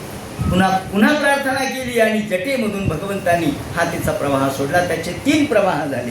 त्या 3 प्रवाहाचे वर्णन त्यांनी केलेले. आणि रथ तिकडे हा रथ निघाला, त्याच्या मागे गंगेचा प्रवाह निघाला. मध्ये जन्नू आला, जन्नूने मध्येच ती प्राशन करून टाकली गंगा, पुन्हा त्याच्या मांडीमधून काढली, म्हणून तिला जान्हवी असं म्हणतात. याप्रमाणे पुढे भगीरथाने हा कशा पद्धतीने या पितरांना मुक्त केलं, म्हणून गंगावतरण, गंगेचा आविष्करण कसं झालं, रामायणामध्ये याची कथा फार सुंदरपणाने वर्णन केलेली आहे. त्याप्रमाणे ही पुढे सौदासाची कथा सांगितली. त्यानंतर पुढे हे राक्षस कसा झाला त्याची कथा सांगितली. आणि नारी कवच हा कसा झाला. त्यानंतर खटवांगाची, खटवांगापासून दीर्घबाहू, त्याचा रघु, त्याचा इंदुमती आणि अज यांची कथा. त्यानंतर अयोध्याधिपती श्रीरामचंद्राची कथा सांगितली. आपल्याला श्रीरामचंद्राचं आख्यान माहीत आहे. ज्यांनी त्यक्त्वा सुपुस्तेज सुरेक्षित राज्य लक्ष्मी धर्मिष्ठ आर्य वत्साय जगादरण्यम माया मृगंदयिते इप्सित मन्मधावत वंदे महापुरुष ते चरणारविंदम. ज्या भगवंतांनी कोणाचंही साह्य न घेता केवळ एकट्याच्या जीवावर संपूर्ण एवढे रावणाचं साम्राज्य उद्ध्वस्त करून टाकलं आणि विभीषणाला राज्य दिलं, ते श्रीरामचंद्र, लक्ष्मण, भरत आणि शत्रुघ्न यांची कथा सांगितली. पुढे इक्ष्वाकूचा वंश सांगितला. त्यानंतर विदेहाची कथा सांगितली आणि स्वर्णरोमा वगैरे जनकाची कथा सांगितली. त्यानंतर सोमवंश सांगायला सुरुवात केली, इलेपासून कशी झाली. मग अशी जो संदर्भ आपल्याला दिला, हिला जी मुलगी झाली होती, हिला तिच्यावर बुध हा खुश झाला, म्हणून बुधापासून इलेच्या ठिकाणी जो पुत्र जन्माला आला, त्यांच्यापासून चंद्रवंश सुरू झाला. याप्रमाणे पुढे पुरुरवा आणि उर्वशी यांची कथा सांगितली. हा पुरुरवा, उर्वशी ही प्रत्यक्ष इंद्राची अप्सरा, परंतु ती पृथ्वीवर आली आणि पुरुरव्याच्या सोबत राहिली. पण तिने अट घातली होती की माझ्या मेंढराचं संरक्षण करायचं आणि मी तूप खाणार आहे, मला रोज लोण्याचं तूप लागतं. ती म्हणे फार अवघड नाही आहे लोण्याचं तूप, मी राजा आहे आणि माझ्या 2 मेंढराचं संरक्षण ठीक आहे म्हणाले. आणि तिसरी अट अशी आहे की केवळ सहवासाशिवाय तुला मी लग्न पाहणार नाही. याप्रमाणे त्याला वाटलं हे सोपं आहे, पण इंद्राने कौशल्य केलं आणि त्यावेळेला गंधर्वांनी पाऊस पडत असताना रात्रीच्या वेळेला हे 2 मेंढरं चोरले आणि त्यावेळेला तो आपल्या अंथरुणातून बाहेर पडला आणि विजेचा कडकडाट झाल्याबरोबर तिने पाहिले की त्या अंगावरती वस्त्र नाही आहे. ती म्हणाली, राजा, माझे 2 मेंढरं रक्षण तू करू शकला नाहीस आणि माझ्या सगळ्या अटी मोडल्यास मी निघाले. आणि या वेळेला उर्वशीच्यासाठी त्यांनी मोठी अशा प्रकारची जी अत्यंत अंतःकरणपूर्वक जी गाथा गायली ती या ठिकाणी भागवतकारांनी सांगितली आहे. आणि शेवटी खरवत पाडत आली ताहा. खरवत, खरं म्हणजे गाढव, गाढव ज्याप्रमाणे लाथा मारतं त्याप्रमाणे एखादी अप्सरा, तिच्यावर आपण किती प्रेम करा ते लाथ मारून कशी निघून जाते याचं वर्णन त्यांनी केलं. याप्रमाणे या कथेचं विवरण केलं. त्यालाही त्याच्यापासून पुत्र झाले. पुरुरव्याला उर्वशीपासून आयु, श्रुतायु, सत्यायु, रथ, जय, विजय इत्यादी पुत्र झाले. त्याचप्रमाणे कुशांबूपासून गादी झाला. त्यानंतर पुढे सत्यवती ही जी होती तिची आई यांनी पुत्रप्राप्तीसाठी प्रार्थना केली, सत्यवती आणि तिची आई. पण तिच्या आईला असं वाटलं की हिच्या पतीने जो चरू केला तो चांगला केला असेल, म्हणून आई म्हटली तुझा चरू मला दे, माझा चरू तुला घे. ती म्हटली बरं, पण एक चरू क्षत्रियासाठी होता आणि एक चरू ब्राह्मणासाठी होता. तिने सांगितलं हा चरू कुणी घेतला. तिने माझ्या आईने. अरे चुकलं म्हणले. आता या ठिकाणी जमदग्नी त्यातून निर्माण झाले आणि परशुराम त्यांच्यापासून निर्माण झाले. तुझ्यापासून सत्यवतीला जमदग्नी झाला आणि सत्यवतीच्या पुढे ती कौशिकी नदी बनली. जमदग्नी आणि रेणू यांचा विवाह झाला. ही रेणुका देवी जिला आपण म्हणतो, ही ज्याला आपण नवरात्रामध्ये तिचं महात्म्य आपण गातो, यांची कथा या ठिकाणी सांगितली. परशुराम तिच्यापासून जन्माला आला. त्या परशुरामाने हय हय कुलाचा जो प्रमुख होता सहस्रार्जुन त्याचा निपात केला. एक गाय कामधेनू यांच्याकडे होती. ते म्हणाले एक गाय ब्राह्मणाची क्षत्रियाला सहन होत नाही, म्हणून त्यांनी त्याच्यावर हल्ला केला आणि याच वेळेला 21 वेळेला त्यांच्या रेणुकेच्या अंगावर प्रहार केल्यामुळं त्याने 21 वेळेला निक्षत्रिया पृथ्वी केली. त्याप्रमाणे रेणुका आणि जमदग्नी यांची कथा सांगितली. परशुरामांनी जो पराक्रम केला तो आजही आपल्याला स्मरणात आहे.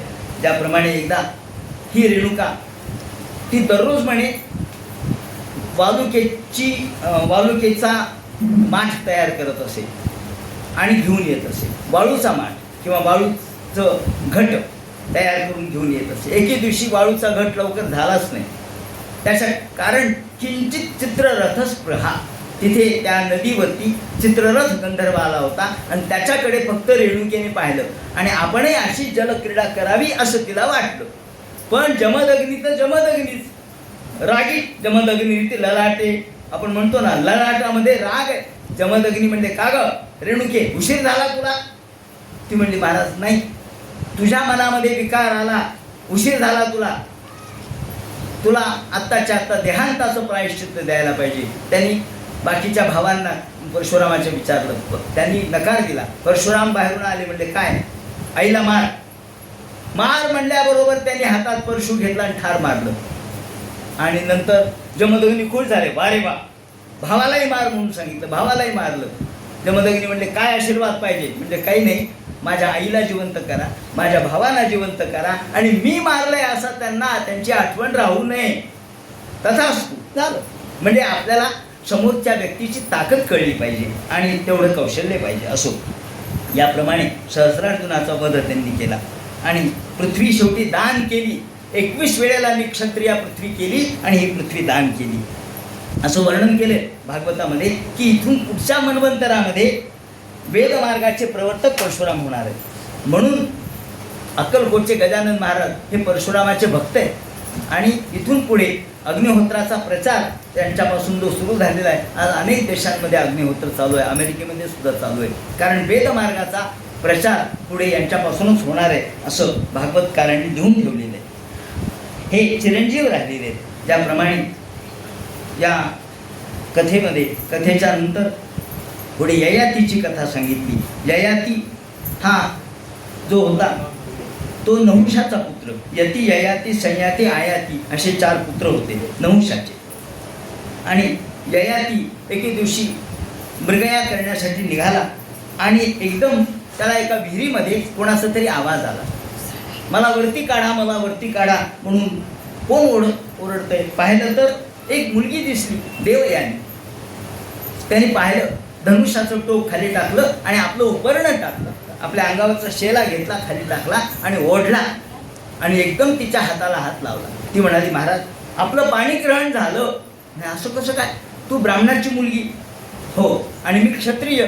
ती म्हणे हो, मला शाप आहे, मला कचाचा शाप आहे की तुला ब्राह्मण वर मिळणार नाही.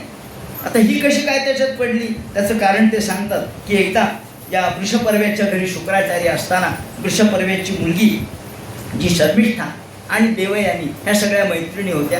एके दिवशी तिथून आकाशामधून महादेव चाललेले असताना सगळ्यांची गडबड झाली आणि एकदम वस्त्रांतर झालं. हिचं वस्त्र तिने, तिचं वस्त्र हिने नेसलं आणि देवयानीला त्या विहिरीमध्ये ढकलून दिलं. देवयानीचं आणि शर्मिष्ठेचं भांडण झालं. दोघी एकमेकीला तावातावाने बोलू लागल्या. ही तिला म्हणली, काय ग भिकारडी, तुझं वस्त्र मी कशाला नेसल? तू तर एक भटुकडी आहेस. ती म्हणाली, मी भटुकडी आहे पण माझ्यामुळंच तुमचं राज्य चाललेलं आहे. याप्रमाणे दोघेही एकमेकांच्या वरती तावातावाने बोलले. या वृषपर्व्याची मुलगी अर्थात राणी होती, म्हणजे राजपुत्री होती. तिने सगळ्या मैत्रिणींना सांगून हिला ढकललं, विहिरीत पडली आणि सगळ्या जणी निघून गेल्या. इकडे जेव्हा राजाने विचारणा केली आणि त्यावेळेला यया कळलंच नाही यांना ही कुठे आहे. शेवटी देवयानी परत आल्यानंतर देवयानीने शुक्राचार्याला सांगितलं, महाराज देवयानीचं शुक्राचार्याचं आपल्या मुलीवर नितांत प्रेम होतं.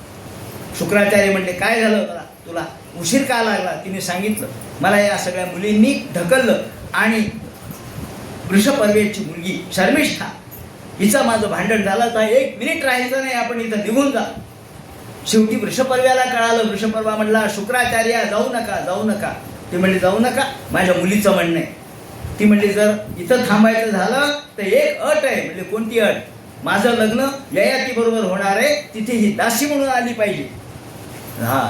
वृषपर्व्याची मुलगी राजपुत्री असताना दासी म्हणून गेली आणि त्या ठिकाणी राहू लागली ययातीच्या घरी. पण ययातीचं लक्ष एकदा शर्मिष्ठेकडे गेलं आणि त्यांच्यापासून तिला पुत्र झाले. हे कळल्याबरोबर देवयानी चिडली. देवयानीने सांगितलं शुक्राचार्यांना, महाराज तुमचा जावाई हा माझ्या या दासीकडे या दृष्टीने पाहतो आणि त्याच्यापासून तिला संतती झालेली आहे असं म्हटल्याबरोबर शुक्राचार्य चिडले. म्हणले आत्ताच्या आत्ता तुला शाप देतो, तू म्हातारा होशील. असं म्हणल्याबरोबर वृद्धत्व आलं. कोपऱ्यात बसला, खलबत्ता हातात आला, डोळ्याने दिसणं, कानाने ऐकू येणं. म्हणले काय झालं? वार्धक्य आलं. आता उपाय काय? महाराज अहो मला वार्धक्य आलं, मग तुमच्या मुलीचा नवरा आहे मी, पतिराज आहे.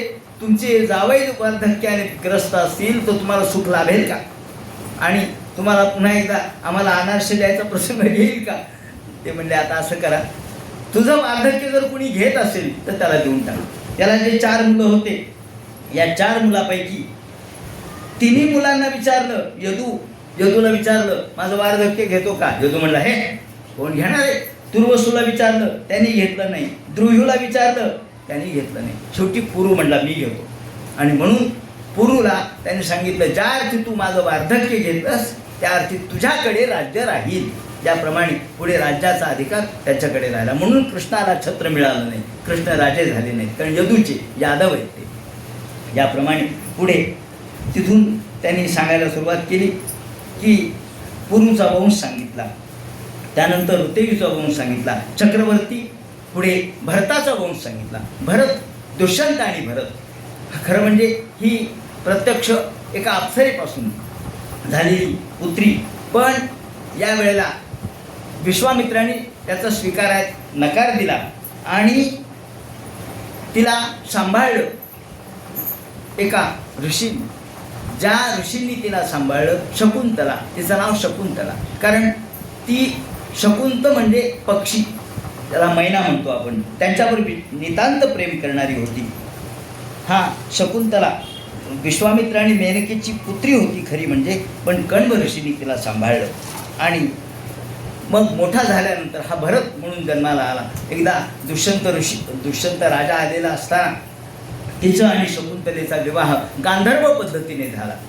आता हे सगळं आख्यान राजकारणाच्या पद्धतीने आहे, संस्कृतीकरणाच्या पद्धतीने आहे, वेगवेगळ्या पद्धतीने, ऐतिहासिक आहे, वेगवेगळ्या त्याला संदर्भ आहेत.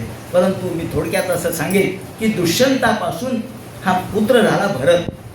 आणि म्हणून भारत हे नाव त्यांच्यापासून पडलं. पूर्वी जे सांगितलं तेही बरोबरच आहे, जड भरत किंवा त्याच्या आधीचा भरत आणि हे भरत. याप्रमाणे हे भरत राजे झाले.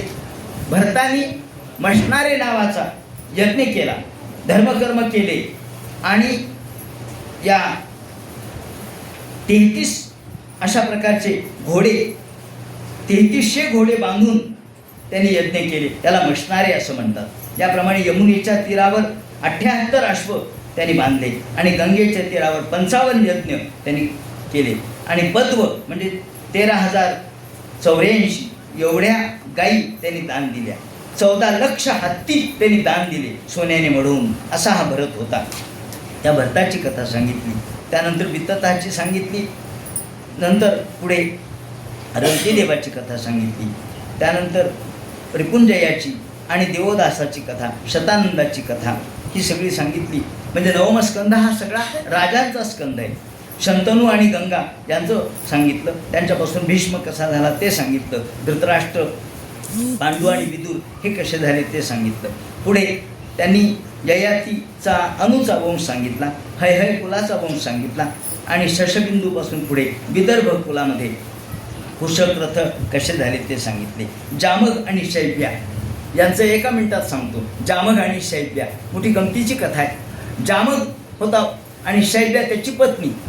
हा जामग गेला एका स्वयंवरामध्ये आणि तिथून मुलगी आणली मुलगी आणली तर शैब्या म्हणली का मला सवत आणली काय? नाही नाही म्हणे, सवत नाही, ही तुझी सून आहे. सून? आपल्याला तर पोरगाही नाही म्हणे अजून, सून कुठून आली? आणि नंतर योगायोगाने त्यांना पुत्र झाला आणि त्या पुत्राला ही मुलगी देण्यात आली. त्यापासून विदर्भ वंश सुरू झाला, म्हणजे विदर्भ कन्या. पुढे राजकुलापासून त्याने हरण केली होती, त्याच्यापासून पाणीग्रहण झालं आणि विदर्भ कुल सुरू झालं. याप्रमाणे या अनेक कथा. देवक हा जो होता त्या आहुक आणि देवक असे दोघं जण मुलं. आहुकाला देवक आणि उग्रसेन असे 2 मुलं होते. उग्रसेन आणि देवक हे 2 भाऊ. त्यापैकी देवकाची मुलगी म्हणून देवकी, आणि यांना 7 बहिणी होत्या.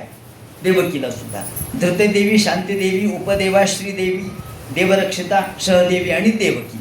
आणि उग्रसेनाला कंस, सुनाभा, नग्रोध असे पुत्र होते.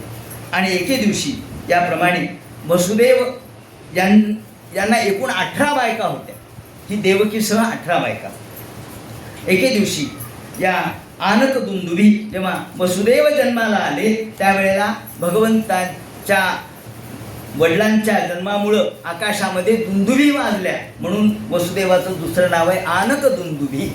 आकाशामध्ये दुंदुभी वाजल्या. याप्रमाणे वसुदेवाचा जन्म झाला. आणि वसुदेवाचा जन्म झाल्यानंतर पुढे वसुदेव मोठे झाले, त्यांचे लग्न कार्य झाले आणि आता देवकीबरोबर विवाह ठरला. इथपर्यंत आपण आलो. देवकीबरोबर विवाह ठरल्यानंतर काय थाट झाला. खरं म्हणजे देवकी ही या कंसाची चुलत बहीण होती, कारण देवकाची मुलगी होती आणि हा उग्रसेनाचा मुलगा होता. पण आपल्या बहिणीच्या लग्नामध्ये आपण थाट केला पाहिजे म्हणून आज जसे नाचतात, गातात, मोठ्या मोठ्याने मजा करतात, त्याप्रमाणे त्याही काळामध्ये मोठं थाटामध्ये लग्न करू लागले. बँडबाजा वाजू लागला आणि लग्न थाटात पार पडलं. आणि आता लक्ष्मीपूजनासाठी घरी जायचे म्हणून निघाले. रथ देवकासाठी सुद्धा म्हणजे वसुदेवासाठी सुद्धा अनेक उपायजन त्यांनी आणून दिले. खूप रथ आहेत, हत्ती आहेत, घोडे आहेत, त्याचप्रमाणे दासी आहेत. ज्या दासींना अनेक अलंकारांनी अलंकृत केलेल्या अशा दासी आहेत. या सगळ्या दासीसह मोठी मोठी अशा प्रकारची सुंदर यात्रा निघाली. जत्रा सुरू झाली आणि सगळीकडे या यात्रेमध्ये मोठमोठ्यांनी पणव वाजतात, त्याचप्रमाणे गोमुख वाजतायत, शंख वाजतायत, भेरी वाजतायत, मंत्रघोष चाललेला आहे. आणि गर्दी एवढी आहे की त्या गर्दीमध्ये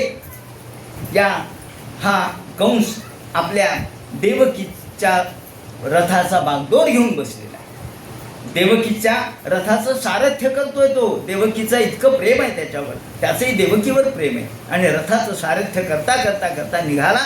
एवढ्यात एकदम आकाशामध्ये आकाशवाणी झाली. फक्त ती त्यालाच ऐकू आली. आकाशवाणी अशी झाली, अस्पा अस्पा अष्टमो गर्भो हंतायाम वहसे बुध. वहसे बुध, अबुध, ए मूर्खा. अबुध म्हणजे ए मूर्खा. ज्या देवकीला मोठ्या आनंदाने तू मोठ्या थाटात घेऊन चाललास, प्रेमाने घेऊन चाललास, त्या देवकीचा 8वा मुलगा तुझा अंत होणार आहे. हे फक्त त्याला ऐकू आलं. काय? या देवकीचा 8वा मुलगा अंत होणार? असं म्हणल्याबरोबर त्यांनी बागडोर खाली टाकले. धाड दिशेने रथाच्या खाली उडी मारली. हातातली तलवार घेतली, कमरेला लावलेली आणि मारणार. वसुदेवाला तर काहीच कळलं नाही. म्हणले काय काय काय, अरे कंसा काय चाललंय? काही नाही म्हणलं, आता आकाशवाणी मी ऐकली, मला तर काही नाही ऐकू आली. नाही नाही मला ऐकू आली. म्हणले काय आहे? आकाशवाणी झाली. आकाशवाणी एवढी झाली की असे असं अष्टमो गर्भो, हिचा 8वा मुलगा तुझा अंत होणार आहे. हिचा 8वा मुलगा मला मारणार आहे, माझा मृत्यू आहे, मी हिला खलास करतो, म्हणजे माझा हिचापासून 8वा मुलगा होणारच नाही. असं म्हणल्यावर वसुदेव म्हणले, अरे अरे रे थांब कंसा, अरे तू चांगला आहेस, धर्मज्ञ आहेस, एवढा राजा आहेस, तू असं बोलू नकोस. आणि हे पा, मरण तर आहेच आहे ना, कोणाला मरण चुकलेलं आहे? अद्यवाद्य शतांतेवा, प्राणीनाम आज किंवा 100 वर्षांनी माणसाला मरण तर ठरलेलंच आहे. मरणम प्रकृती शरीराणाम. पण याला ऐकायची कुठे बुद्धी होती? नाही ते कला मला काही माहीत नाही, मरण आहे का नाही आणि ते कधी येईल काय, मला काही तत्वज्ञान सांगू नका, मला इकडा मारणार म्हणजे मारणार. आता यावत बुद्धी बलोदयम, भागवतकारांनी शब्द वापरलाय. जोपर्यंत आपली बुद्धी चालते तोपर्यंत आपण योग्य मार्गदर्शन करतच राहावं, माघार घेऊ नये. थांब थांब थांब, कंसा माझं एवढा आहे, ही मारणार आहे का तुला? नाही. मग कोण मारणार आहे? हिचा 8वा मुलगा. अरे 8वा मुलगा व्हायला अजून 8 वर्ष बाकी आहेत निदान कमीत कमी. आणि हिचा मुलगा मारणार आहे ना, मी तुला हिचे झालेले सगळे मुलं तुला आणून देतो. मग तर झालं. हां, मग काही हरकत नाही. अहो मूर्खाला बनवायला काय लागतं, हरकत नाही. म्हणजे ही तर मारणार नाही. नाही, झालेला मुलगा मी तुला अर्पण करेन, बस का? असं म्हणल्याबरोबर त्यांनी सांगितलं हरकत नाही. आणि त्याप्रमाणे हिला नेलं. लक्ष्मीपूजन वगैरे सगळं झालं, आनंद झाला. आणि झालं 1 वर्ष झालं, मुलगा झाला. कीर्तिमंतम प्रथमजम, कीर्तिमंत नावाचा मुलगा. मुलाचं नाव ठेवलं. एकीकडे आनंद होता, दुसरीकडे दुःख होतं. देवकी डोळ्यातून अश्रुधारा तिचा लागलेला, रडू लागली. अरे मुलगा जन्माला आलाय, पण मरण्यासाठी जन्माला आलाय, काय करावं? वसुदेव मोठे शब्दाचे पक्के होते. ते म्हणले नाही नाही, आपण शब्द दिलाय, गेलं पाहिजे. तसाच मुलगा घेतला आणि आले. कंस महाराज कोण आहे? मी तुझा भाऊजी आलोय. हां, काय भाऊजी? काय कुणीकडं? हे पहा, मुलगा झालाय, तुला सांगितल्याप्रमाणे तुला समर्पित करायला आहे. पाहिलं, नवळ कवळं लुसलुशीत बालक नुकतंच जन्माला आलेलं. अरे अरे म्हणले हा पहिला मुलगा आहे ना? हो. मग हा तर काही मला मारणारा नाही, घेऊन जा भाऊजी, घेऊन जा. काय? हा तर मला मारणारा नाही, घेऊन जा. काय आनंद झाला त्यांना. घरी आले आणि देवकीला म्हणले. देवकी रडतच होती. अगं मुलगा वाचला. म्हणले वाचला? माझा भाऊ चांगलाच आहे, माझा भाऊ वाईट नाही आहे. तुम्ही त्याला दुष्ट म्हणता, खरंच तो चांगला आहे, माणुसकीचा आहे. इकडे तेवढ्यात भजमन नारायण नारायण नारायण, भजमन नारायण नारायण नारायण, भजमन नारायण नारायण नारायण, भजमन नारायण नारायण नारायण. नारद आले. नारदाचा सर्वत्र संचार होता. कळीचा नारद. काय नारदा कुणीकडं? काय कंसा, काय करायला लागलास तू? म्हणजे काय झालं? अरे मी आता स्वर्गात गेलो होतो. काय चाललं? अरे किती खलबतं चालले तिथं, माहित नाही का तुला? कशाची खलबतं चालली? खलबतं असे चाललेत की तुला मारण्याचे प्रयत्न चालू आहेत. काय? हो, सगळे या ठिकाणी देव जन्माला आलेत. सगळे वसुदेव, वसुदेव देव, वसुदेव देवकी, देव आहे की वसुदेव. हा, वसुदेव आहे, देवकी, देवकी देव आहे. हा, आणि तू आता काय म्हटलंस? वसुदेव आता आले होते म्हणे. हो, पहिला मुलगा झाला, परत केला. मूर्खच म्हणले. काय झालं? अरे तू देवाचं गणित तुला कळत नाही. देवाचं गणित फार वेगळं आहे. म्हणले का? अंकानाम वामतो गती. अंक नेहमी उलट्या पद्धतीने चालतात, वाम पद्धतीने. म्हणजे काय? पहिला दुसरा तिसरा कुठून मोजला तू? म्हणजे पहिल्यापासून. आणि उलटा मोजला तर 8वाच पहिला होतो ना. हा, ते खरंय म्हणले. असं म्हणल्याबरोबर जा, एकही मुलगा ठेवू नको म्हणले, देवाचं गणित तुला कळणार नाही. ताबडतोब गेला तो मुलगा. देवकी आणि मुलगा ताबडतोब खलास केला वरती. त्या मारल्याबरोबर देवकीला वाईट वाटलं. इकडे भगवंतानी सगळ्यांना बोलवून घेतलं. विष्णूनी मायेला बोलवून घेतलं. माये, आता तुझं काम आहे. म्हणजे माझं काय काम आहे? तुला 2 कामं करायची आहेत. एक तर यशोदेच्या पोटी तुला जन्म घ्यायचा आहे, आणि दुसरं देवकीच्या पोटी असलेला 7वा गर्भ तुला या ठिकाणी रोहिणीच्या पोटी संक्रांत करायचं आहे. आजही आपण ट्रान्सप्लांट करतो ना, हे ट्रान्सप्लांटच आहे. संक्रांत इकडून तिकडं न्यायचं आहे. ठीक आहे, मला काय मिळेल? अगं तुझी ख्याती होईल.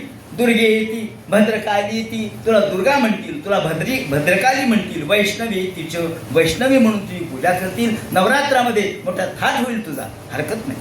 मग शेषनारायणा बोलून घेतलं. शेषनारायणा ते म्हणले, भेबा आता मी लहान होणार नाही. म्हणले काय झालं? नाही नाही नाही, अहो लहान होणं फार वाईट आहे. म्हणले नक्त व्हावं पण धाकटं होऊ नये म्हणतात. मी धाकटं होणार नाही. अहो लक्ष्मण झालो मी, काय त्रास झाला मला राम जन्मामध्ये, रामायणाच्या काळात. मग तुम्ही दादा व्हा, बस का? हो म्हणले मी दादा. शंकराला बोलवून घेतलं. शंकराने सांगितलं ठीक आहे मी जन्म घेतो. इंद्राला बोलवून घेतलं. इंद्र शिंगाड झालं. त्याचप्रमाणे ब्रह्मदेव काठी झाले तेव्हा इंद्राला बोलवून घेतलं. त्याचप्रमाणे सगळ्या प्रकारचे देव त्यांना बोलवून घेतलं आणि सगळ्यांना सांगितलं तुम्ही गोकुळामध्ये जन्म घ्या. ऋषींना बोलवून घेतलं तुम्ही गोकुळात जन्म घ्या. झाडाचा जन्म ऋषींनी घेतलाय, गोपिकांचा जन्म ऋषींनी घेतलाय. गोपिकांच्या बद्दल तर किती विवरण केलेलं आहे खूप, की काही ऋषी रूप आहेत, काही अमृत रूप आहेत, काही ऋचा आहेत. याप्रमाणे सगळ्या गोपिकांनी गोपिका रूपाने गोकुळामध्ये जन्म घेतला आणि श्रीकृष्णा भगवंत म्हणून मी जन्माला येईल, पूर्ण पुरुष म्हणून मी जन्माला येईल म्हणून सांगितलं. आणि इकडे सगळी जय्यत तयारी करून टाकली. दुसरा मुलगा झाला, तोही मारला, तिसरा मारला, चौथा मारला, पाचवा मारला, सहावा मारला, 6 मुलं मेले. हे वसू होते ना, वसूंना आयुष्य नसतं, वसू मरतात. पुढे आपण त्याचं उदाहरण बघू उद्याच्या दिवशी. तर हे जरी परत आले तरी पुन्हा नंतर निघून गेलेले. याप्रमाणे 7वा आता मात्र देवकी बघा मोठी वेगळी दिसायला लागली म्हणे, तिचं स्वरूप बदललंय, तेजस्वी दिसायला लागली. पहा पहा 7वा आहे, 7वा गर्भ आहे, 7वा गर्भ आहे, लक्ष ठेवा. म्हणून यांनी एकेका तासाला त्या ठिकाणी द्वारपाल बदलायला सुरुवात केली. पूर्ण डोळ्यामध्ये तेल घालून, लक्ष ठेवा, डोळ्यामध्ये तेल घालून सगळे हातात नंग्या तलवारीचे पहारे सुरू केले. याप्रमाणे कारागृहामध्ये तर टाकलंच होतं, नंग्या तलवारीचे पहारे होते. आणि कंस थोडा 2-2 तासाला येऊन विचारत होता काय झालं काय झालं. काही नाही म्हणले. काय झालं? 7वा गर्भपात झाला म्हणले. हा काय झालं? एकदम चेहरा उतरला देवकीचा. अरे तुझ्या भीतीने गर्भपात झाला म्हणले. इकडे रोहिणीच्या पोटामध्ये हा शेषनारायणाचा गर्भ त्यांनी नेऊन ठेवला. तिकडे लोक चर्चा करू लागले, हा रोहिणी गर्भवती कशी झाली, रोहिणीच्या पोटामध्ये गर्भ कसा. वसुदेव तर तिकडे, कारण वसुदेवाची पत्नी होती. आकाशवाणी झाली, कोणीही वेगळे अर्थ काढू नयेत, हा गर्भ वसुदेवाचाच आहे. म्हणून सगळे शांत झाले. याप्रमाणे रोहिणीच्या पोटी बलराम दादानंतर जन्माला आलेले. त्याप्रमाणे आता 8वा आता लक्ष ठेवा म्हणले. आता 8व्याकडे लक्ष ठेवा. 8वा म्हणजे आठवत राहा की आता हा 8वा आहे. याप्रमाणे 8वा सारखं चर्चा सुरू झाली. आणि याच्याही मनामध्ये फक्त आता एकच विचार होता, 8वा म्हणजे माझा मृत्यूच आहे. मृत्यूचाच विचार होता ना. भयात कंस भयाने मेला. याप्रमाणे त्यांनी 8वा म्हणून विचार करायला सुरुवात केली. बंदीखान्यामध्ये सगळीकडे 2-2 तासाला लोकांना नियुक्त केलं. हातामध्ये नंग्या तलवारीचे पहारे केले. रात्रंदिवस पहारा ठेवला. आणि लक्ष ठेवा, 1 2 3 4 5 6 7 महिने झाले. 7वा महिना झाला, 8वा महिना झाला. देवकी उजळ दिसू लागली, तिचा चेहरा पालटला, स्वरूप बदलू लागलं. पहा म्हणले आता 8वा आहे बरं का. जन्माला आल्याबरोबर मला सांगा, आणि जो जन्माला आल्याबरोबर मला सांगेल त्याला मी अर्धराज्य बक्षीस देईल म्हणून सांगितलं. रात्रीच उठायचा. झालं का? झाली का प्रसूत? म्हणजे नाही. रात्री झोप येत नव्हती त्याला, रात्रभर झोप नाही. तसाच घाबरायचा, उठायचा, स्वप्न पडायचं. आणि या वेळेला भगवान ब्रह्मदेवानी गर्भस्तुती सुरू केली. भगवान ब्रह्मदेव यांनी भगवंताची स्तुती सुरू केली. भगवान ब्रह्मदेव म्हणतात, सत्यव्रतम सत्यपरम त्रिसत्यम सत्यस्य योनिं नीतंच सत्ये सत्यस्य सत्यमृत सत्यनेत्रम सत्यार्थम त्वां शरणं प्रपन्नाः. हे भगवंता, आपण सत्यस्वरूप आहात. आजही आपल्याला ज्या ठिकाणी कृष्ण जन्म झाला आहे त्या ठिकाणी आपल्याला हे लिहिलेलं दिसतं त्या कारागृहामध्ये. तेव्हा हे त्रिसत्य, तुम्ही तिन्ही या काळाच्या पलीकडचे आहात. तुम्ही सत्यस्वरूप आहात आणि सत्य हे तुमचं स्वरूप आहे. सत्यव्रतम सत्यपरम, तुम्ही सत्यव्रत आहात, सत्यरूप आहात, सत्य योनी निहितंच सत्ये. सत्याशिवाय तुमच्याजवळ दुसरं काही नाही. आणि सत्य सत्यमृत सत्य नेत्रम, तुमचे डोळे सत्यवादी आहेत, तुमचं कार्य सत्यवादी आहे. याप्रमाणे एका झाडावर 2 पक्षी असावेत, याप्रमाणे एका झाडावरचे 2 पक्षी एका जनोत्सव ते फलास्त्री मूल.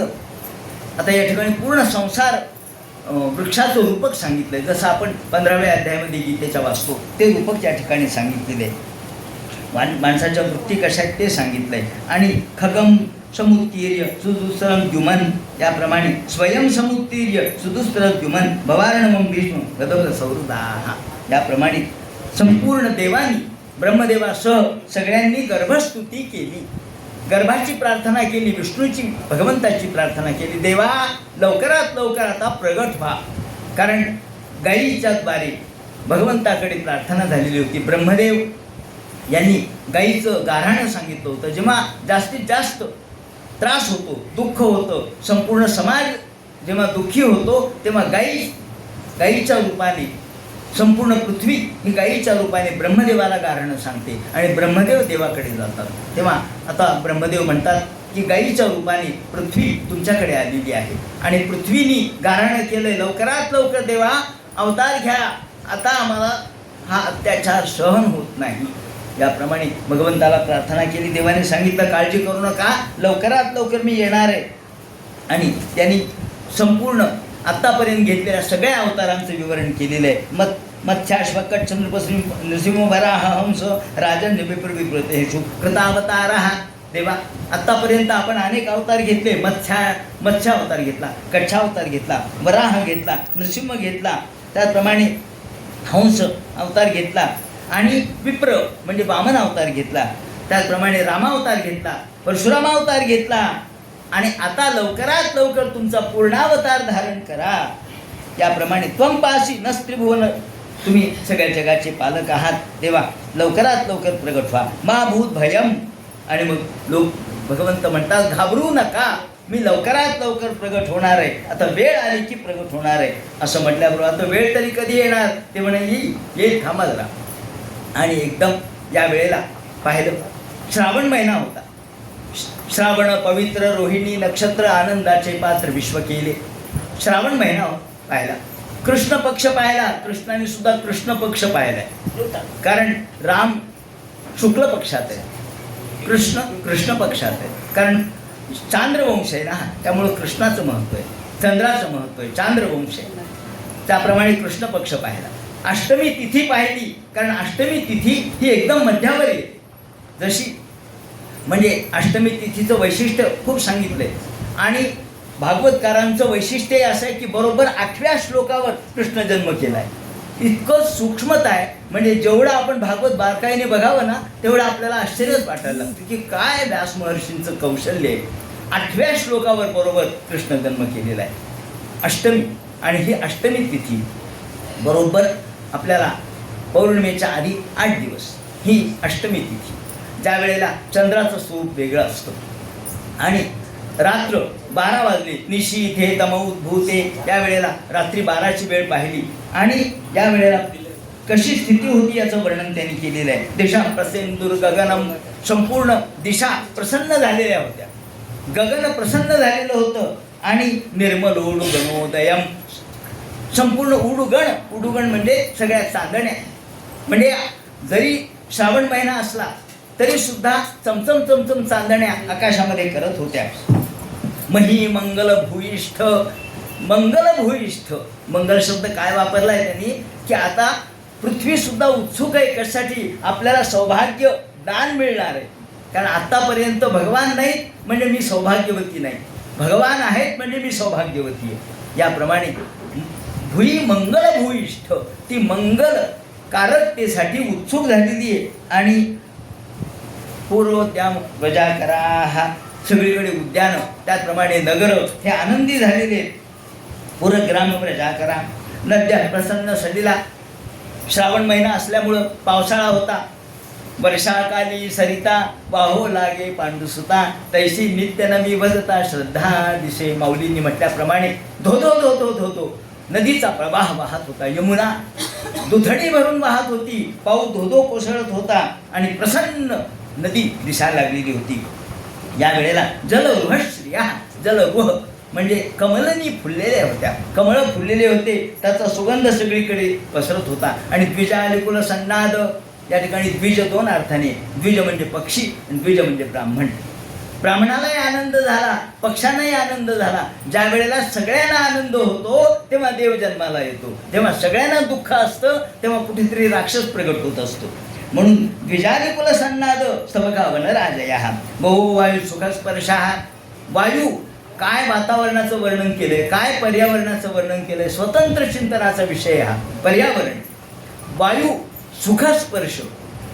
ज्या वेळेला ह्या हिरण्यकशिपू हिरण्याक्ष जन्माला आले तेव्हा खरं स्पर्श शब्द वापरलाय. खरखरीत वायू वाहत होता आणि इथे मऊ वायू वाहत होता, म्हणजे आनंद वाटावा. वायू सुद्धा सोसाट्याचा नाही, मंद, हळूहळू, त्रासदायक नाही. म्हणून वयो वायू सुखस्पर्श पुण्यगंध वह शुची. आणि सुगंध, कुठेतरी सुगंध आला की समजायचं भगवंताचं अस्तित्व आहे. कुठेही अत्तर नसताना सुगंध आला की समजायचं देवाचं अस्तित्व आहे. याप्रमाणे अग्नयश द्विजातीनाम शांताशी संबंध होतो. आणि सगळ्या द्विजातीला, सगळ्या ब्राह्मणांना आनंद झाला की आता आपल्याला यज्ञयाग करता येतील. कारण कंसाने सगळे यज्ञयाग बंद केलेले होते. याप्रमाणे किन्नर, अप्सरा, गंधर्व आकाशात जमा झाले.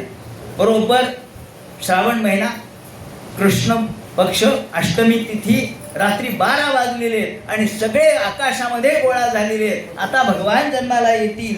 आणि त्याप्रमाणे मनांशासन प्रसन्नानी, सगळ्यांचे मन प्रसन्न होते. ही सगळ्यात महत्त्वाची गोष्ट. मनांशासन प्रसन्नानी, सगळ्यांचे मन प्रसन्न होते.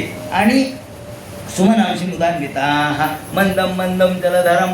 आणि आकाशातल्या पावसाला वाटलं आपण तरी वरती का बसावं, भगवंत जन्माला येणार आहे तर आपणही खाली पडावं, म्हणजे आपल्या पाण्याला सुद्धा भगवंताचा स्पर्श होईल. म्हणून मंदम मंदम जलधरम, आकाशातले मेघ पाऊस रूपाने खाली येऊ लागले. आणि निशीथे तमौद्भूते, निशीथ काळ म्हणतात त्याला. निशीथ म्हणजे मध्यरात्रीचा काळ. कारण काळाचे वेगवेगळे शब्द आहेत काळासाठी. हा निशीथ काळ आहे, म्हणजे 12च्या पुढे, 12 वाजले रात्रीचे.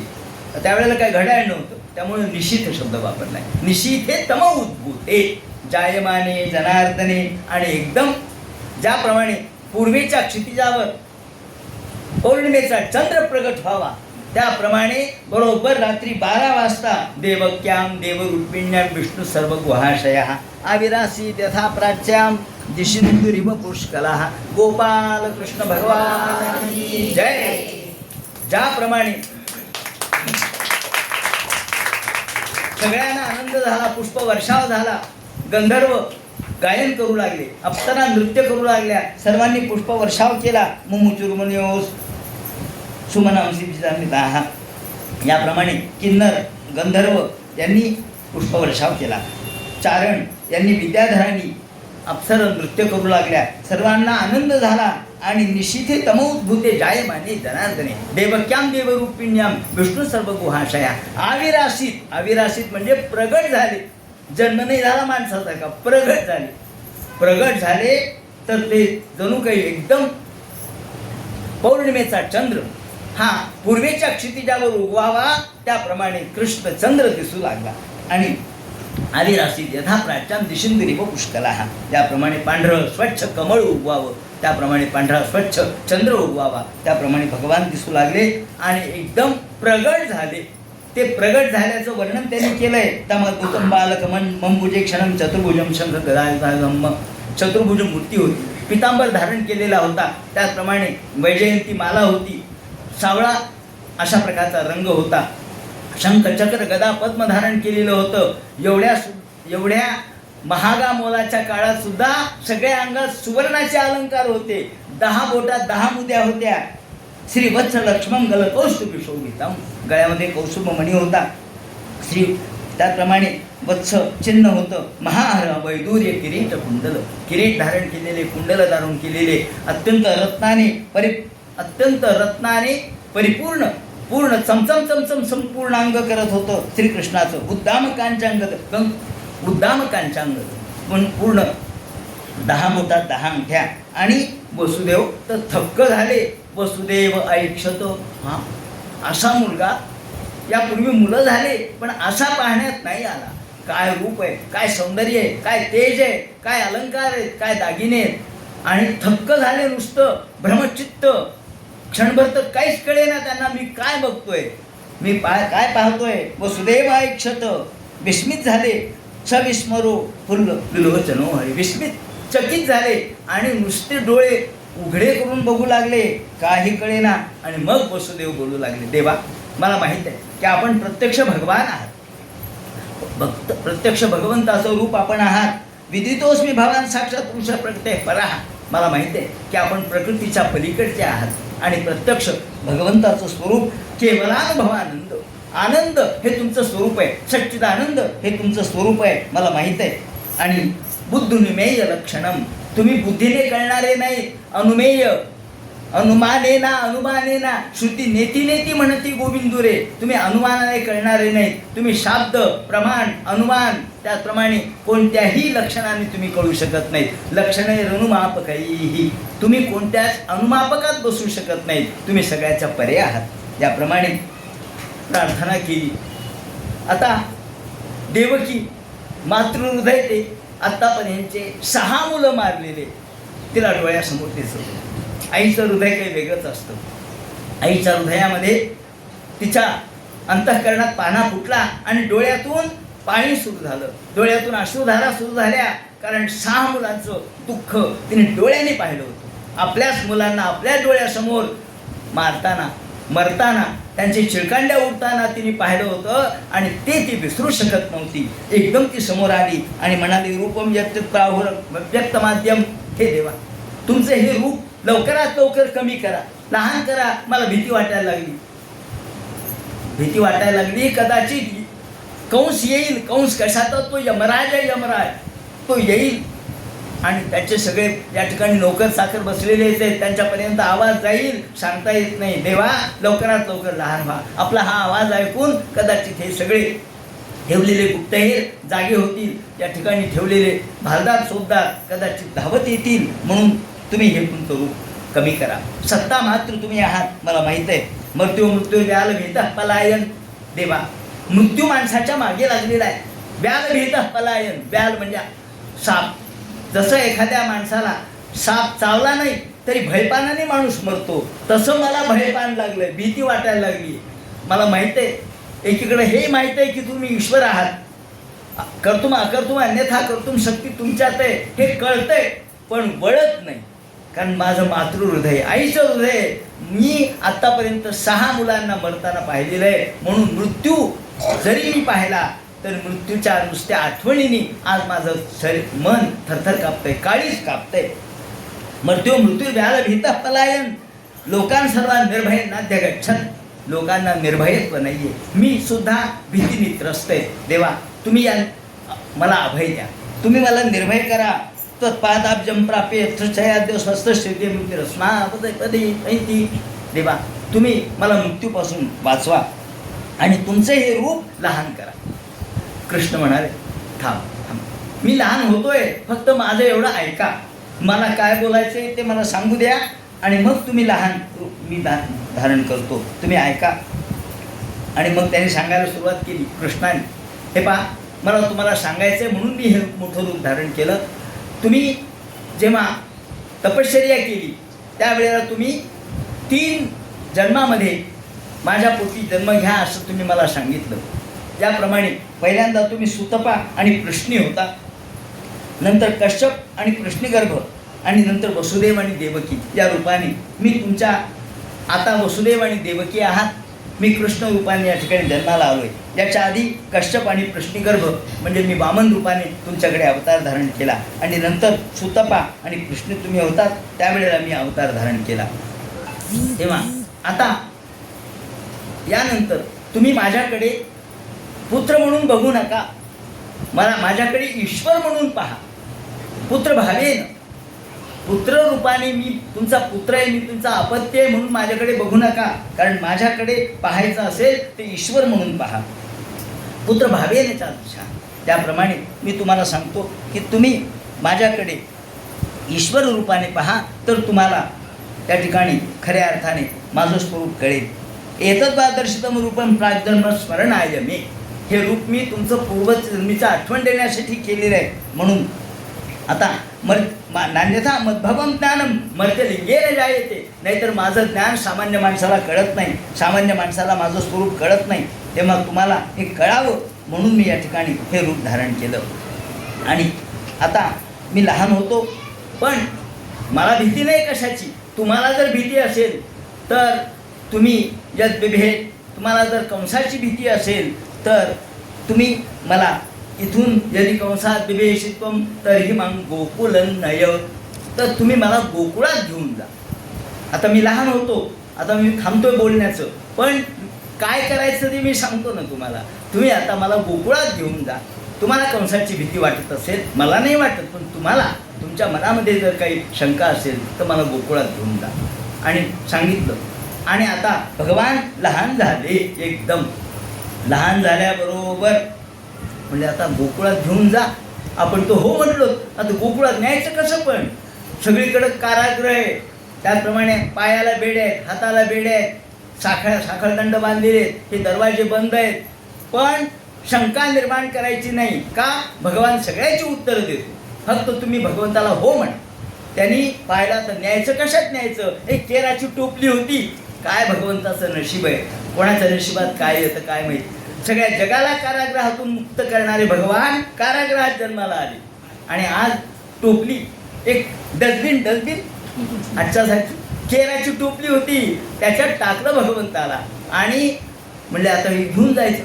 पण दोन्ही हाताला हातकड्या, नुसतं भगवान हातात आल्याबरोबर हातकड्या निघाल्या, पायातले बेड्या निघाल्या. दरवाजापर्यंत गेले तर दरवाजाचे साखळदंड निघाले. त्यांना वाटलं हे लोक आता जागे असतील. सगळे घर घर घर झोपले होते. डोळे झोपलेत म्हणले, चांगले यांचे घोरायला लागले. ते तर वा वा वा म्हणले, घोरू द्या. तिथून जे भार भार भार भार निघाले. रात्र होती, बेरात्र होती, पण काही पाहिलं नाही. नेहमी भगवंताच्या इच्छेप्रमाणे आपण वागलं पाहिजे. मागचा विचार करायचा नाही.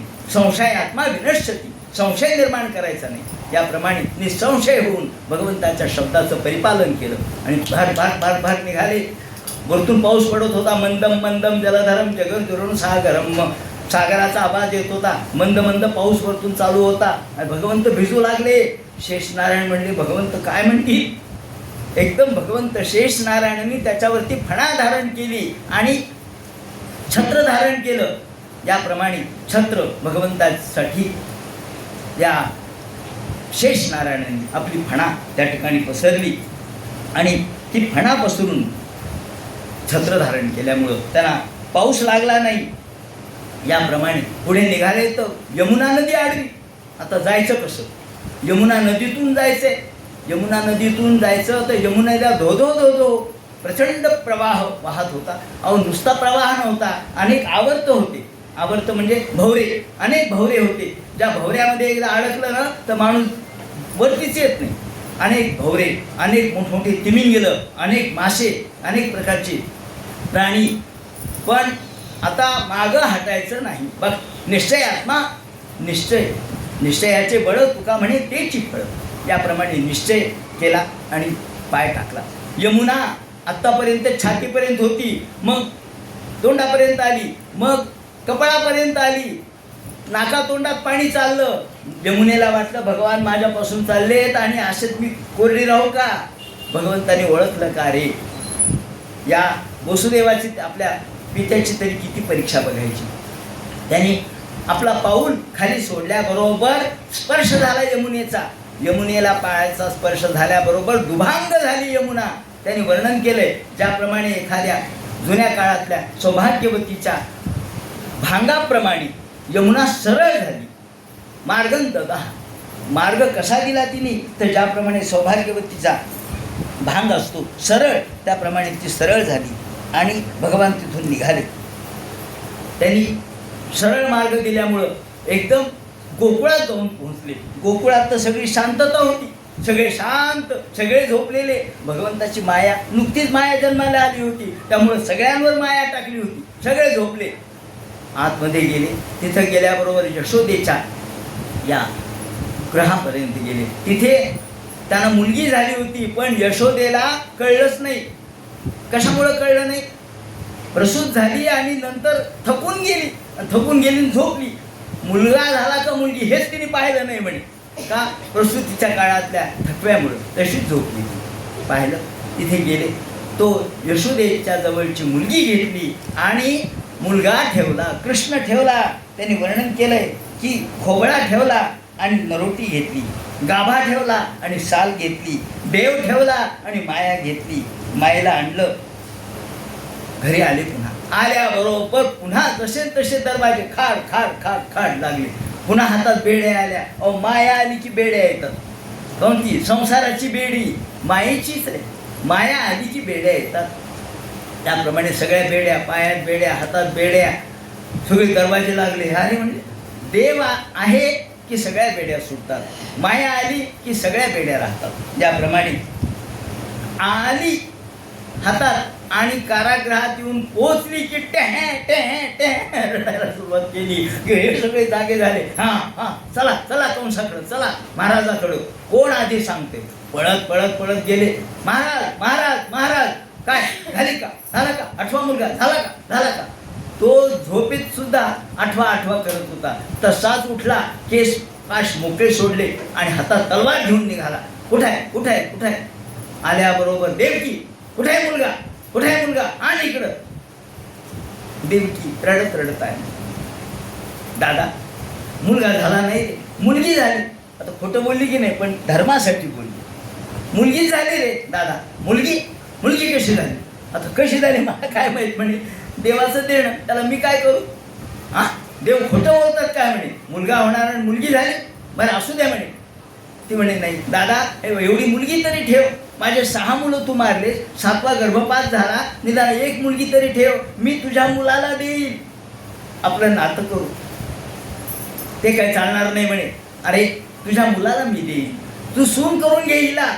नाही नाही नाही, ते काही माहीत नाही. कदाचित या मुलीच्या द्वारे सुद्धा माझा मृत्यू होऊ शकतो, म्हणून त्या मुलीला घेतलं, गरगर गरगर गरगर फिरवलं आणि आता एका शिवेवर आपटणार. तेवढ्यात ती मुलगी हातातून सुटली आणि आकाशामध्ये गेली. आकाशामध्ये गेल्याबरोबर अष्टभुजा रूप तिने धारण केलं. नमो देव्यै महादेव्यै शिवायै सततं नमः. नमः प्रकृत्यै भद्रायै नियता प्रणता स्मताम.